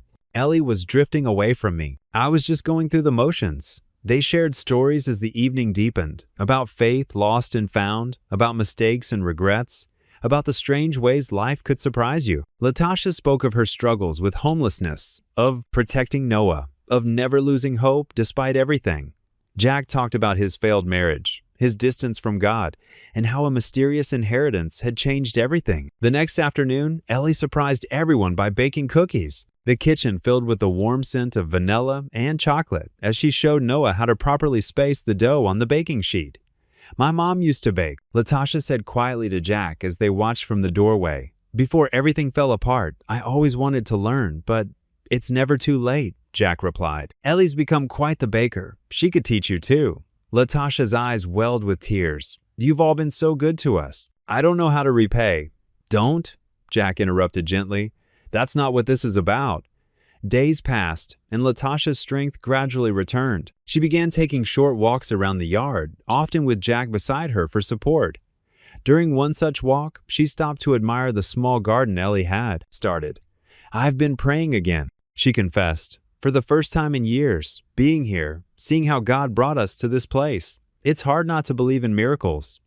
Jack understood. He'd found himself doing the same, though he hadn't told anyone yet. Watching Noah and Ellie bond, seeing Latasha heal, feeling his home come alive again, it all seemed touched by something greater than chance. One evening, as the sun set and painted the sky in soft oranges and pinks, Jack helped Latasha out onto the front porch.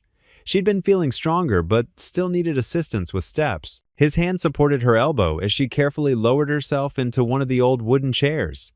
"Beautiful evening," she said, looking out at the quiet street. "It is," Jack agreed, settling into the chair beside her. Their hands found each other's naturally, without thought or hesitation. It wasn't romantic. There was too much healing still needed for that. But in that moment of connection, they both felt something profound: understanding, trust, the possibility of new beginnings. They sat in comfortable silence, hands joined, watching the sky transform from orange to purple to the deep blue of early evening. Inside, they could hear Ellie and Noah's muffled laughter as they played one of their made-up games.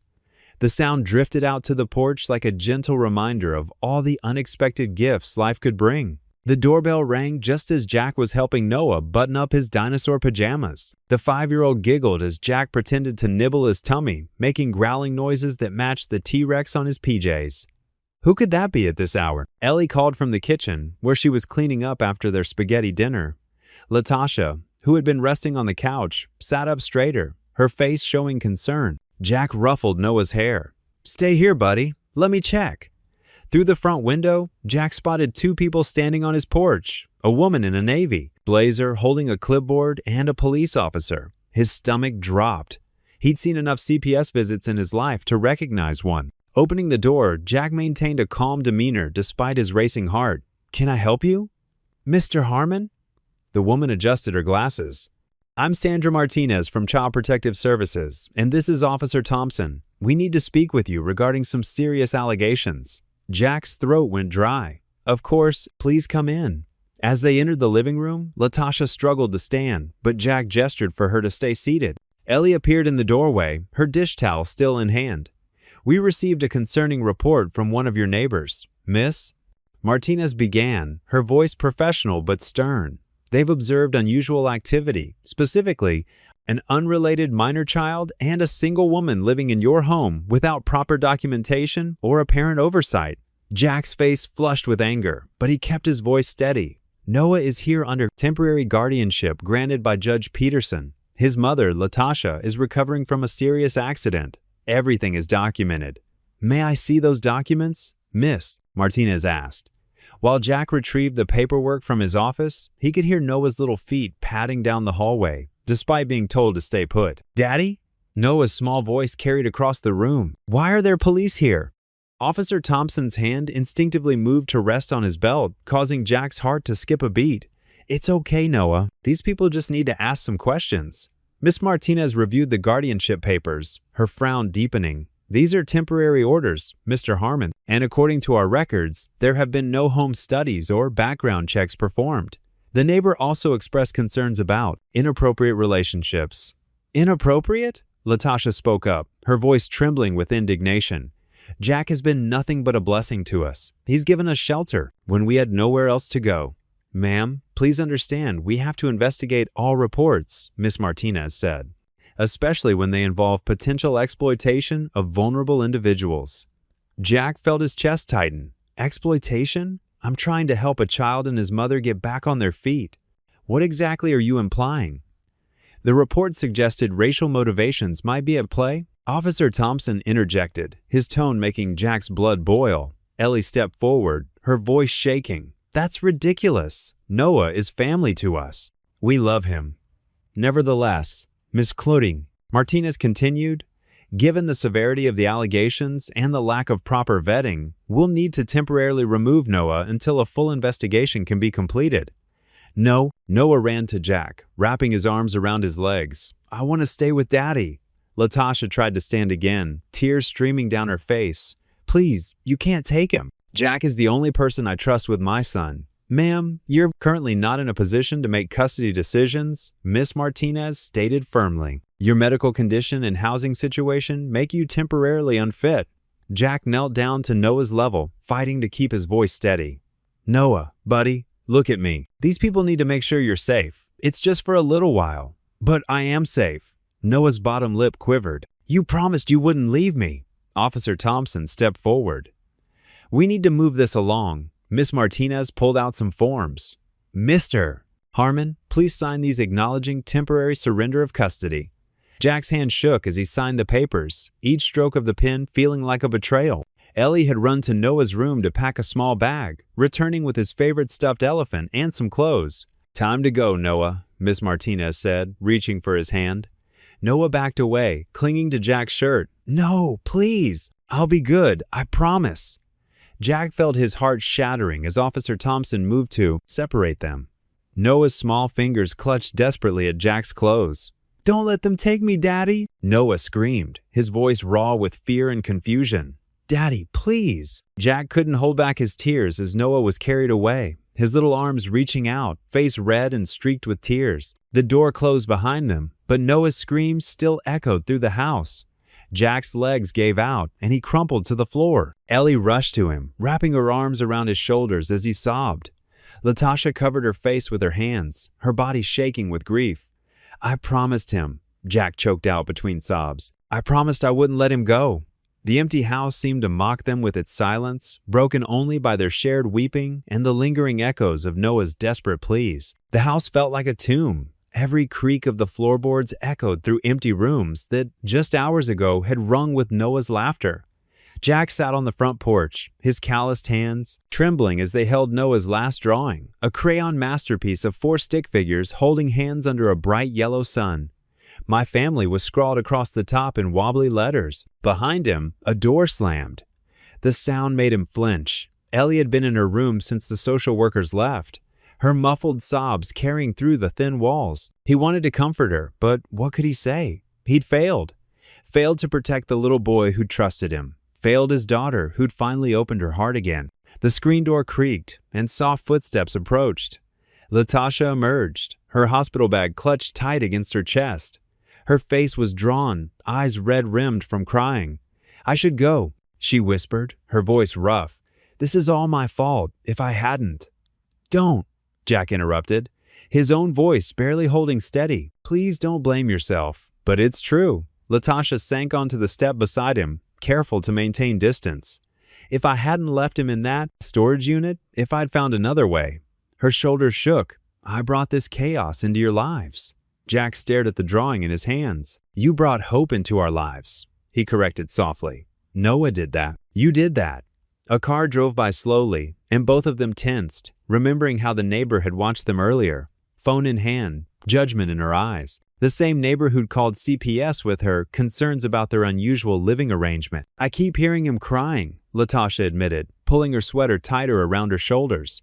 When they took him away, She couldn't finish the sentence. Jack closed his eyes, but it didn't help. He could still see Noah reaching for him, tears streaming down his small face, screaming, "Daddy," over and over. The social workers had been professional but firm, explaining that allegations required immediate action. They'd promised Noah would be safe, comfortable, but the terror in the boy's eyes told a different story. Inside, another door slammed. Ellie's music started blasting angry, pulsing beats that made the windows rattle. "She's hurting," Latasha observed quietly. "We all are." Jack carefully folded Noah's drawing and tucked it into his shirt pocket close to his heart. She finally let herself care again after her mother left. Noah helped heal something in her. In all of us, Latasha added. She stood slowly, still unsteady from her hospital stay. "I should find a shelter, give you space to—" "No." Jack's voice was firm. "You're still recovering, and we're going to fight this together." Latasha's eyes filled with tears. "Why? Why would you want to after all this trouble?" "Because it's right," Jack said simply. "Because Noah deserves better than fear and prejudice tearing apart the only stability he's known." A sob escaped Latasha's throat, and she pressed her hand to her mouth to stifle it. Jack wanted to reach for her, to offer comfort, but everything felt fragile, like one wrong move might shatter what remained. The music upstairs suddenly cut off. Footsteps thundered down the stairs, and Ellie appeared in the doorway, her face tear-stained but determined. "I'm calling Pastor Michael," she announced. "He'll know what to do. He has to." Before either adult could respond, she'd grabbed her phone and disappeared into the kitchen. Her voice drifted out, broken but insistent. "Pastor, it's Ellie. They took Noah. Please help us." Jack stood, his joints protesting. "I should go see him," he said. "Maybe he can. I don't know. Make sense of this somehow." Latasha nodded, wrapping her arms around herself. "I'll check on Ellie." The drive to the church was a blur. Jack found himself in Pastor Michael's office without really remembering how he got there. The pastor's familiar face was creased with concern as Jack sank into the worn leather chair across from his desk. "Ellie called?" Pastor Michael said gently. "She told me what happened." Jack stared at his hands. They still felt empty without Noah's small fingers clutching them. "I don't understand," he whispered. "We were helping him, loving him. How can that be wrong?" "It's not wrong, Jack. Not in God's eyes." "Then why?" Jack's voice cracked. He pulled out Noah's drawing, now crumpled from being pressed against his heart. "Why does trying to do the right thing hurt so much?" Pastor Michael leaned forward, his eyes full of compassion. "Redemption is never smooth, Jack.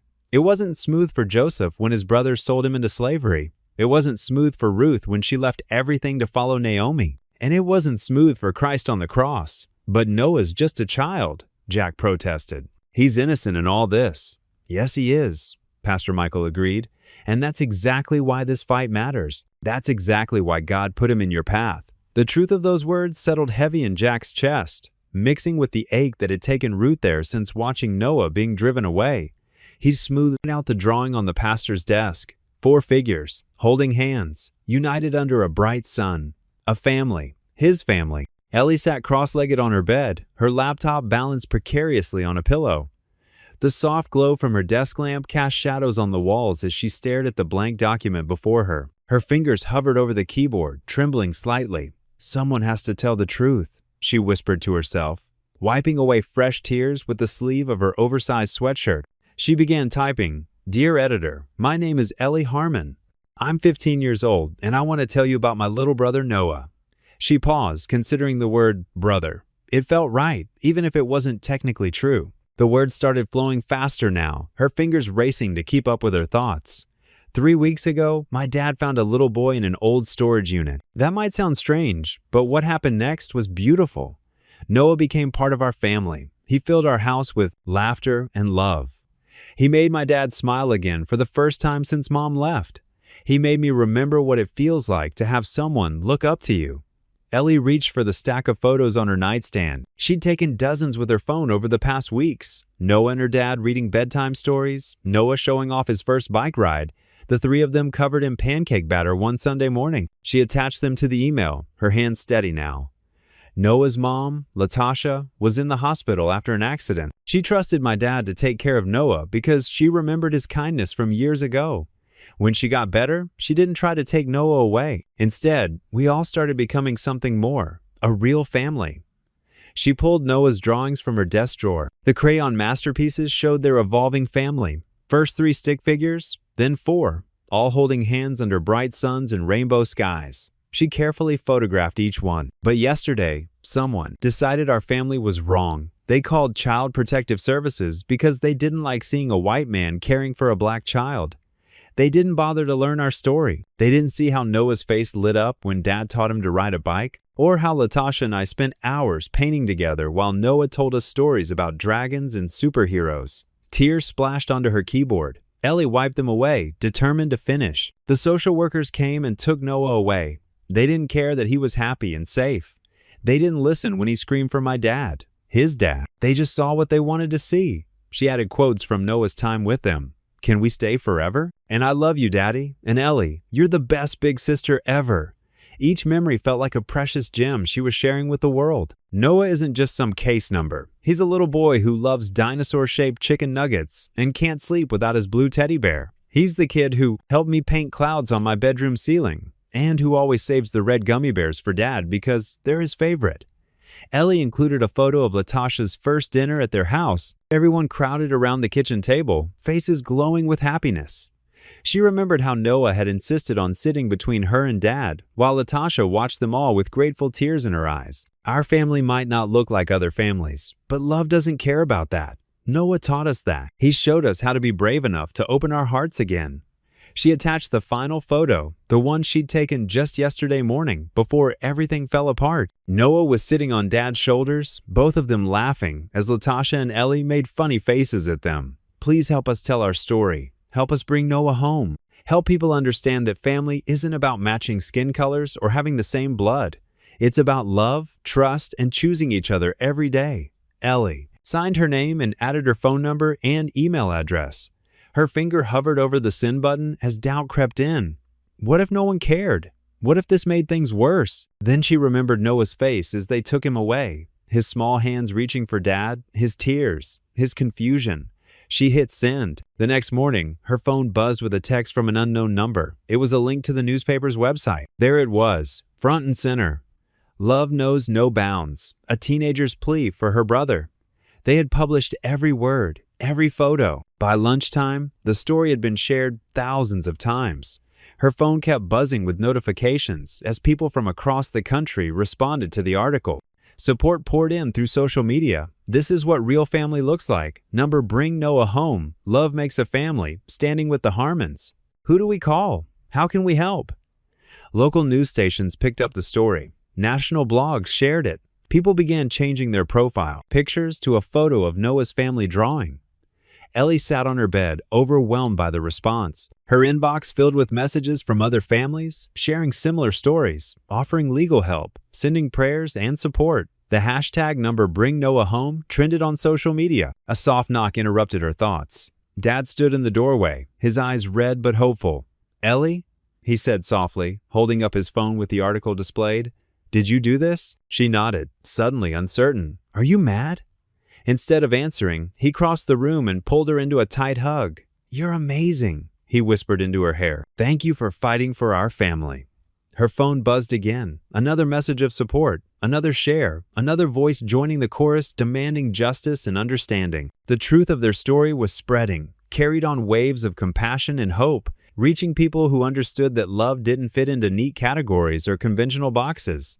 Ellie held onto her dad, both of them drawing strength from each other and from the knowledge that they weren't alone anymore. Their private pain had become a public call for change, and thousands of strangers were answering that call with open hearts and raised voices. The evening air was crisp as people gathered on the church lawn, their faces illuminated by flickering candlelight. Pastor Devine stood at the top of the stone steps, his weathered face solemn as he watched the crowd grow larger by the minute. What had started as a small prayer meeting had turned into something much bigger. Jack sat on a wooden bench near the church entrance, his shoulders hunched. Ellie squeezed his hand, her other hand holding a white candle that dripped wax onto the concrete. Latasha sat beside them in her wheelchair, still recovering but determined to be there. "I can't believe how many people came," Ellie whispered, her eyes wide as she watched more cars pull into the parking lot. The crowd was a beautiful mix of faces, young and old, different colors and backgrounds. Many held handmade signs with messages like, "Love makes a family," and "Bring Noah home." Some signs had photos of Noah's bright smile, taken from Ellie's newspaper article that had touched so many hearts. "Your words did this, sweetheart," Jack said softly, pulling his daughter closer. "You help people see the truth." Pastor Devine stepped up to the microphone that had been set up. His voice carried across the lawn, warm and steady. "Tonight, we gather not just as a church, but as a community. We're here because a little boy named Noah showed us what family really means." A murmur of agreement rippled through the crowd. Someone started singing Amazing Grace, and others joined in, their voices rising into the darkening sky. Mrs. Chen from the corner grocery store was there, holding a sign covered in children's handprints made by her kindergarten Sunday school class. Next to her stood Mr. Rodriguez, who had closed his auto repair shop early to attend. Even Jack's grumpy neighbor, Mr. Peterson, who had initially been suspicious of Noah, stood quietly with a candle. "Look," Ellie nudged her father, pointing toward the street. News vans were pulling up, their cameras already rolling. Reporters moved through the crowd, interviewing people who had been touched by Noah's story. A young reporter approached their bench. "Mr. Harmon, would you like to share your thoughts about Noah?" Jack hesitated, but Latasha reached over and touched his arm. "Tell them," she said softly. "Tell them about our boy." Jack stood slowly, his voice shaky at first, but growing stronger. "Noah came into our lives unexpectedly, but he filled a hole we didn't even know we had. He's not just some case number. He's a little boy who needs his family, all of us." The reporter's eyes softened as she took notes. Behind her, more people were arriving, parking their cars along the street and joining the vigil. Some brought food, setting up tables with cookies and hot chocolate. Children ran around with paper hearts they'd decorated, adding them to a growing wall of support on the church notice board. Pastor Devine's phone buzzed in his pocket. After checking it, he hurried over to Jack, his face bright with hope. "The CPS director is watching the news coverage. She's on her way here." Latasha gripped the arms of her wheelchair. "Really?" "Yes," Pastor Devine smiled. "Sometimes it takes a village to move a mountain." The next 30 minutes felt like hours. More songs were sung, more prayers offered. People shared stories about Noah, the grocery store clerk who remembered how he always said please and thank you, the librarian who spoke about his love for dinosaur books, the ice cream shop owner who recalled his infectious laugh. A black SUV pulled up to the curb. The crowd parted as Miss Martinez, the CPS director, stepped out. Her face was serious as she made her way toward Jack and Latasha. The singing quieted, and hundreds of eyes watched her approach. She stopped in front of them, looking around at the sea of candlelight, at the signs, and the faces full of hope and determination. For a long moment, she was silent. "Mr. Harmon," she finally said, her professional tone softening, "I've reviewed the footage from your neighbor's security camera that was submitted to our office. It clearly shows nothing inappropriate occurred. Additionally, the outpouring of community support and character testimonials we've received is unprecedented." Jack held his breath. Ellie gripped his hand tighter. "I've decided to reopen Noah's case for immediate review," Miss Martinez continued. "Given the circumstances and the overwhelming evidence of a stable, loving environment, I believe we can expedite this process." A cheer went up from the crowd. Latasha covered her face with her hands, her shoulders shaking with relief. Ellie threw her arms around her father's neck, nearly dropping her candle. Pastor Devine stepped forward, his voice thick with emotion. "Would you like to join us, Miss Martinez? We have plenty of candles to share." Miss Martinez looked around at the hopeful faces, at the signs and the prayers and the love that had brought everyone together. A small smile crossed her face as she accepted a candle from a nearby child. The flames flickered in the gentle breeze, hundreds of tiny lights representing hundreds of hearts united for one small boy. Above them, stars began to peek through the darkening sky, as if heaven itself was joining the vigil for Noah's return home. The courthouse's marble floors echoed with footsteps as Jack, Latasha, and Ellie made their way to courtroom B. Jack's hands trembled slightly as he straightened his tie, the same one he'd worn to church on Sundays. Ellie walked beside him in a neat blue dress, her usual teenage slouch replaced by determined shoulders. Latasha moved carefully, still recovering from her injuries, but her eyes shone with quiet strength. "Whatever happens," Jack whispered to them both, "we're in this together." The courtroom's heavy wooden doors creaked as they entered. Morning light streamed through tall windows, casting long shadows across the floor. Judge Raymond Fulton sat at his bench, his silver-rimmed glasses reflecting the sunlight as he reviewed the papers before him. The room wasn't as empty as they'd expected. Several rows of benches were filled with familiar faces, church members, neighbors, and even Nurse Jeanette from the hospital. Pastor Devine nodded encouragingly from his seat in the front row. "All rise," the bailiff called out, the Honorable Judge Raymond Fulton presiding in the matter of temporary guardianship for minor child Noah Reynolds. Once everyone was seated, Ms. Martinez, the CPS worker who had originally removed Noah, approached the podium. Her face showed signs of strain, but her voice was clear and professional. "Your Honor, the Department of Child Protective Services wishes to formally retract our previous report and recommendation." She paused, adjusting her glasses. "After thorough investigation and review of community testimony, we find no evidence of impropriety or unsafe conditions in either Mr. Harmon's home or in his temporary guardianship arrangement." Judge Fulton leaned forward. "What prompted this reassessment, Ms. Martinez?" "Several factors, Your Honor. First, the original complaint was found to be based on prejudicial assumptions rather than fact. Second, our investigation revealed an extraordinary level of community support and character witnesses." She gestured to the filled benches behind her. "And third, the demonstrated positive impact on the child's welfare during his stay with Mr. Harmon and his daughter." Nurse Jeanette was called to testify next. She walked to the stand with quiet dignity, her hospital ID badge still clipped to her sweater.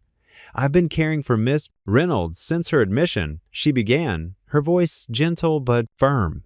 "During that time, I've witnessed Mr. Harmon's dedication to both Noah and his mother. He visited daily, often bringing books to read to Miss Reynolds even when she was unconscious." She reached into her pocket and pulled out a folded paper. "With the court's permission, I'd like to read from one of the letters Miss Reynolds wrote before her accident."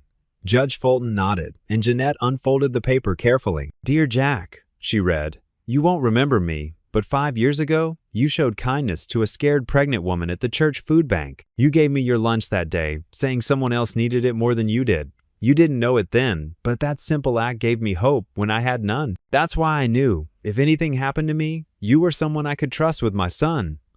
Latasha wiped tears from her cheeks as the nurse continued reading. Jack stared straight ahead, his jaw tight with emotion. Ellie reached over and squeezed his hand. Pastor Devine testified next, speaking about Jack's character and his transformation since Noah had entered their lives. Then came Ellie's turn. She stood tall at the podium, her voice clear despite her nervousness. "Your Honor, before Noah came, our house was just a place where we lived. Dad worked all the time, and I stayed in my room. We barely talked." She took a deep breath. "But Noah changed everything. He made us laugh again. He made us a family. And not just us, he brought Miss Reynolds into our lives too. She's become like..." Ellie glanced at Latasha, who gave her an encouraging nod, "like the mother I needed." Judge Fulton removed his glasses, cleaning them thoughtfully. "Miss Reynolds, would you like to address the court?" Latasha rose slowly, steadying herself on the table. "Yes. Your Honor, I made a choice to trust Jack Harmon with my son's life. Watching how he and Ellie have cared for Noah, seeing how they've opened their hearts and home to us both, it proved that trust was well placed." Her voice grew stronger. "They're not just people who helped us in a crisis. They've become our family." The judge turned to Jack. "Mr. Harmon, do you have anything to add?" Jack stood, his hands steady now. "Your Honor, I'm just a mechanic who tries to fix things. When I found Noah in that storage unit, something broke inside me in a good way. All the walls I'd built up since my divorce, all the fear of caring too much, it just crumbled." He looked at Noah, who sat with a court assistant in the front row. "I'm not asking to replace anyone. I'm just asking to be part of his life, part of their lives, in whatever way is best for Noah." Judge Fulton took a moment to review his notes, the courtroom silent, except for the soft whir of the ceiling fan. Finally, he looked up, his expression thoughtful but resolved. "The law's primary concern in these cases is the welfare of the child. Sometimes that's a straightforward matter of finding the most stable home environment. But sometimes, as in this case, it's about recognizing that family can be both born and chosen." He straightened his papers. "I'm ruling that full custody be returned to Miss Reynolds as Noah's biological mother and legal guardian." Noah ran to his mother, who gathered him in her arms despite her still healing injuries. But Judge Fulton wasn't finished. "However," he continued, Given the extraordinary circumstances and the clear benefit to the child, I'm also ruling that Mr. Harmon may be designated as Noah's godfather and long-term guardian, provided Miss Reynolds agrees.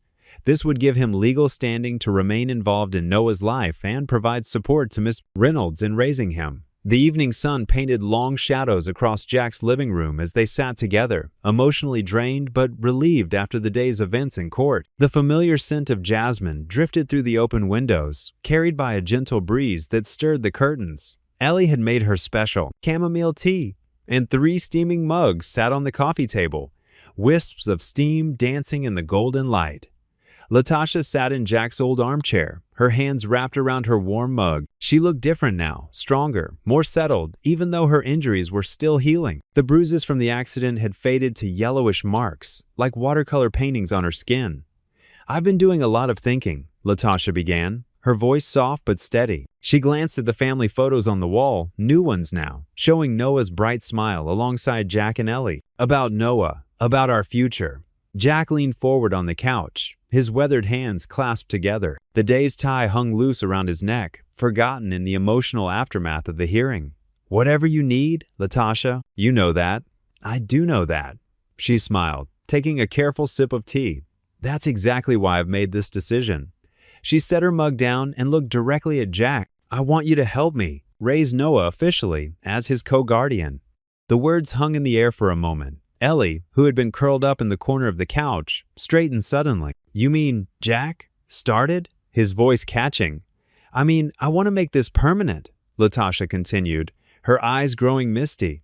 "Noah needs both of us. He needs this family we've somehow created. I've watched how you are with him, Jack, how naturally you step into being exactly what he needs. And Ellie," she turned to the teenager, who was now sitting on the edge of her seat, "you've been the big sister he never had but always needed." Ellie's face crumpled with emotion. She launched herself across the room, wrapping her arms around Latasha in a fierce hug. Tears streamed down her face as she buried her head in Latasha's shoulder. "Thank you," she whispered, her voice muffled. "Thank you." Latasha held her close, stroking her hair with gentle hands. "No, thank you, sweetheart, for opening your heart and your home to us." Jack watched them, his own vision blurring. The last rays of sunlight caught the tears on his cheeks, making them sparkle. "Are you sure about this?" he asked, his voice rough with emotion. "It's a big step." Latasha nodded, still holding Ellie. "I've never been more sure of anything. Noah deserves to have all the love possible in his life. And somehow, through all of this chaos and pain, God brought us together, made us a family." "The papers are already drawn up," she continued, reaching for her purse with one hand while keeping her other arm around Ellie.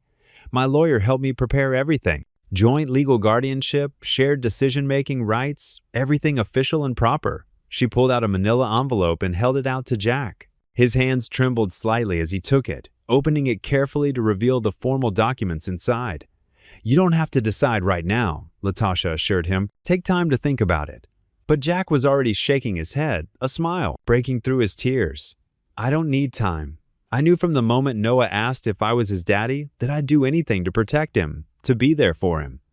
He looked up at Latasha. "Both of you." He moved to the coffee table where Latasha had placed a pen. The papers rustled as he spread them out, his signature flowing across each marked line with purpose and certainty. Each stroke of the pen felt like a promise, a commitment to the unexpected family that had formed in his heart. When he finished, Ellie finally pulled back from Latasha, wiping her eyes. "Can we tell Noah now, please? He's out on the porch, looking at stars with his telescope," Jack said, standing up. "The one you helped him set up, Ellie." They found Noah sitting cross-legged on the porch, his small telescope pointed at the emerging evening stars. The first crickets of the night were beginning their chorus, and fireflies blinked lazily in the gathering dusk. Jack sat down beside him, feeling the rough wooden boards of the porch beneath him. Noah automatically leaned against him, a gesture so natural now it made Jack's heart swell. "Look, Daddy." Noah pointed upward. "I found the Big Dipper. Ellie showed me how to find it." Jack wrapped an arm around the boy's small shoulders, pulling him close. Above them, the stars winked into existence one by one, like diamond dust scattered across dark velvet.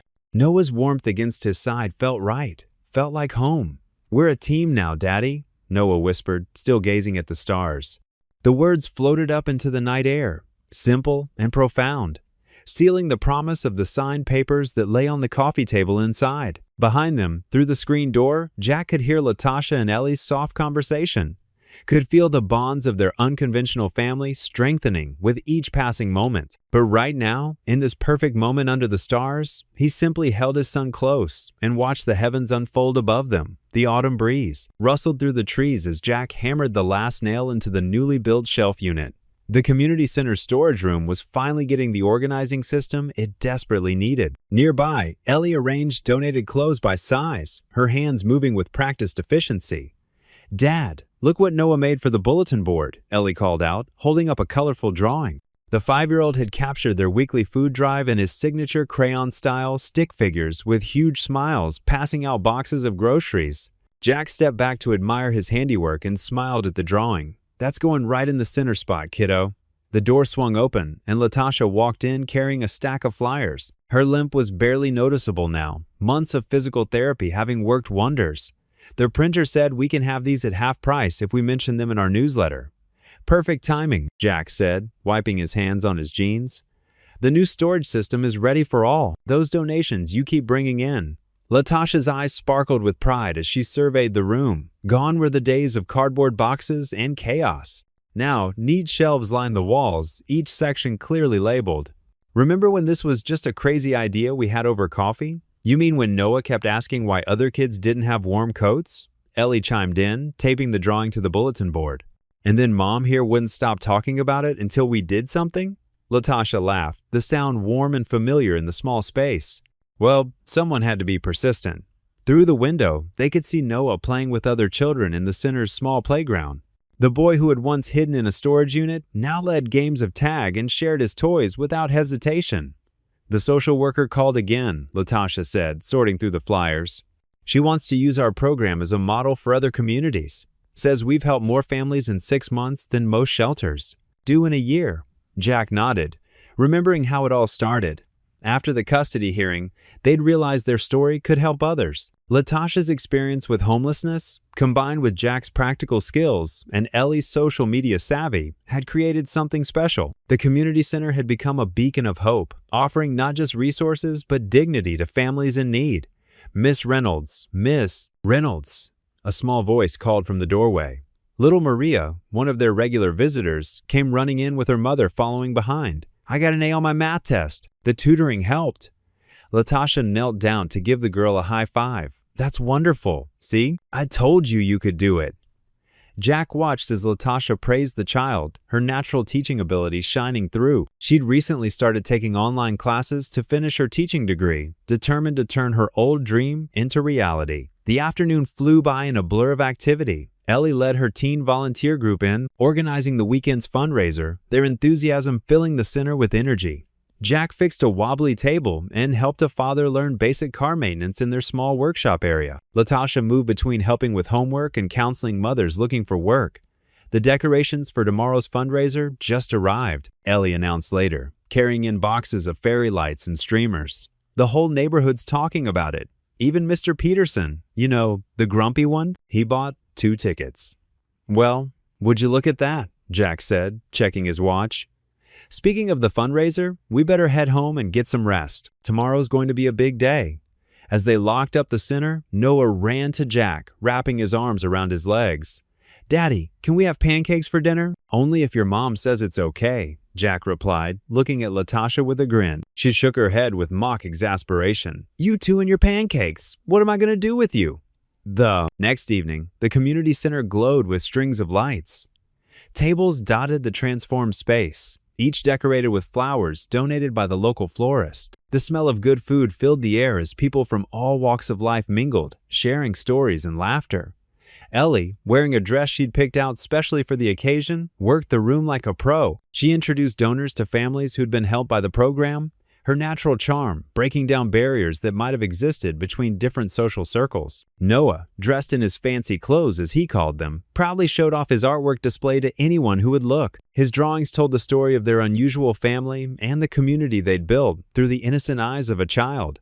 Jack stood near the refreshment table, taking it all in. He remembered the lonely man he'd been just months ago, afraid to open his heart. Now, watching Ellie laugh with her friends and Noah charm the crowd, he felt a deep sense of peace. "Penny, for your thoughts?" Latasha appeared beside him, beautiful in a simple blue dress. "Just thinking about how different things were a year ago," he replied. "Who would have thought finding a boy in a storage unit would lead to all this?"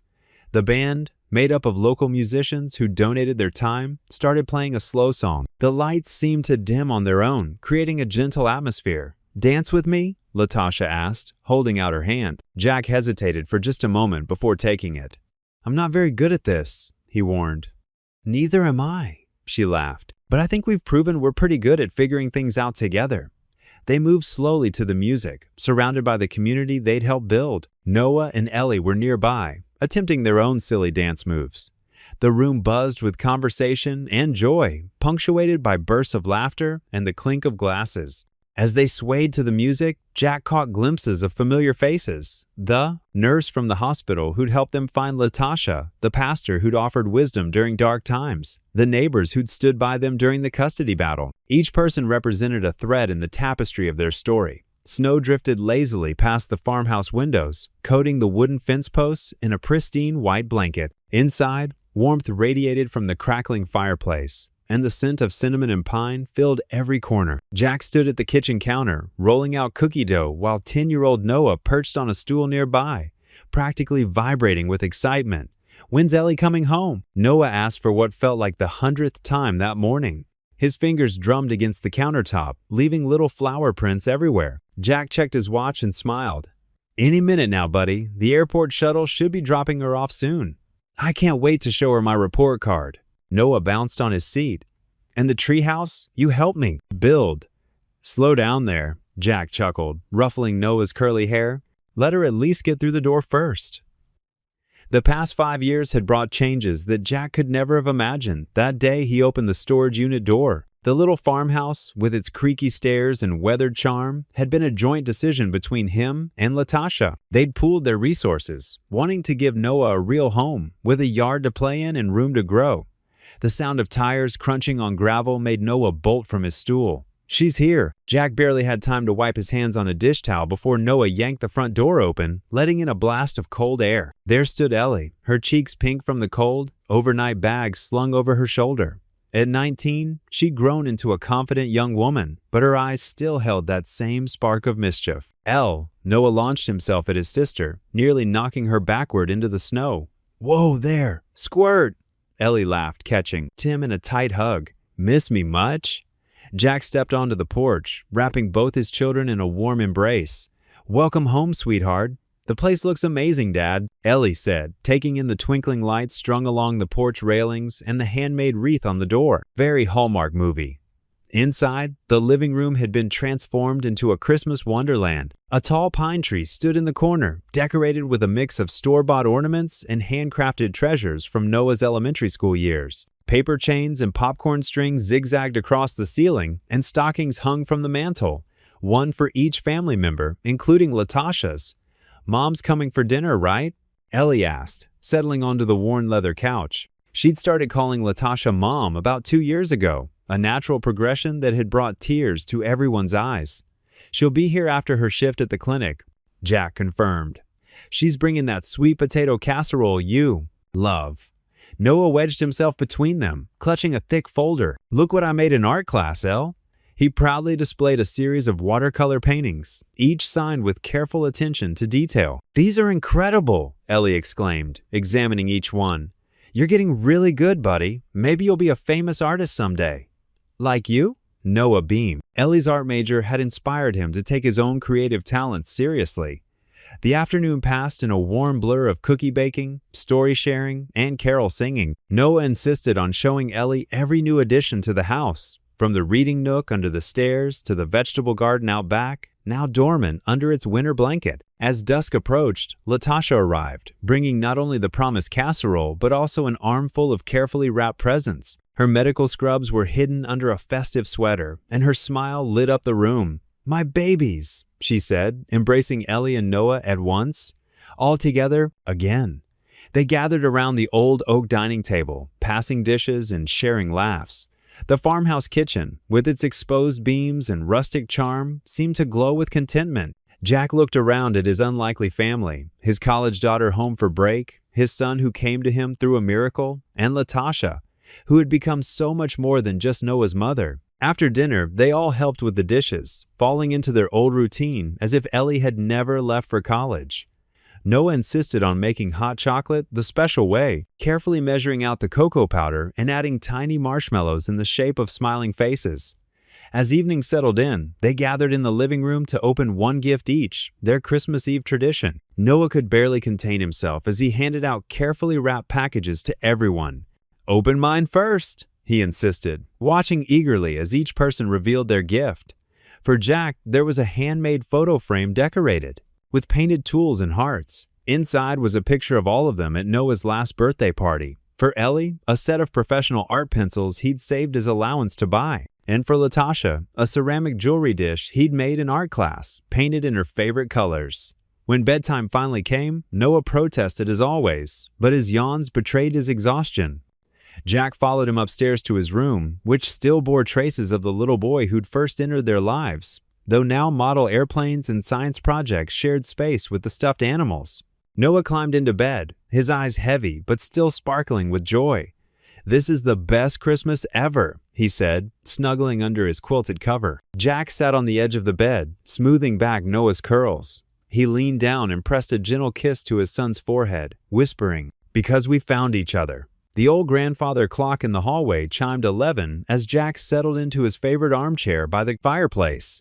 The house was finally quiet after a day of Christmas preparations. Ellie had gone up to wrap last-minute presents, and Noah had fallen asleep dreaming of tomorrow's festivities. Through the frost-painted windows, he could see the snow continuing its gentle descent, wrapping their little farmhouse in a peaceful blanket of white. Jack reached for the worn envelope he'd been saving for this moment. The paper had yellowed slightly at the edges, and the hospital stamp was still visible in the corner. Of all Latasha's letters, this was the only one he hadn't read the last one she'd written before the accident. He'd wanted to wait for the right time, and somehow, this Christmas Eve felt perfect. His fingers trembled slightly as he carefully opened the envelope. The handwriting inside was shaky but determined, each word pressed deeply into the paper as if written with great effort. "Dear God," the letter began. Jack's throat tightened. This wasn't just a letter, it was Latasha's prayer. "I don't know if I'll make it through this night. The pain is getting worse, and I'm so scared. Not for me, but for my Noah. He's all I have, all I've ever had that was purely good and beautiful in this world. I know I haven't been the mother he deserves. Living in that storage unit, moving from shelter to shelter, no child should have to live like that." Jack paused, wiping moisture from his eyes. The firelight danced across the paper, making the words seem to flicker with life. "But I remember that day at the church shelter, years ago. That kind man, Jack Harmon, who fixed the broken heater in the middle of winter and wouldn't take any payment. He just smiled and said, 'We take care of each other.' I've held onto that memory like a lifeline. In my darkest moments, it reminded me that good people exist." The words blurred as Jack's eyes welled up. He remembered that day, though he hadn't known its significance until now. It had been just another repair job, one of dozens he'd done for the church's outreach program. "So tonight, Lord, I'm asking for a miracle. Not for me, but for Noah. Lead him to someone who can give him what I couldn't, a stable home, a future, a chance to be a kid without worrying about where he'll sleep or what he'll eat. And if it's not too much to ask, maybe lead him to Jack Harmon. I've told Noah so many stories about him, made him seem like a hero. I know it's just a dream, but sometimes dreams are all we have." Jack had to stop reading for a moment. He could hear Noah's soft snoring from upstairs, peaceful and secure. The boy who'd hidden behind boxes in a storage unit was now sleeping in his own warm bed, surrounded by love. "I don't have much time left to write. The pain is getting worse, and the nurses are coming back.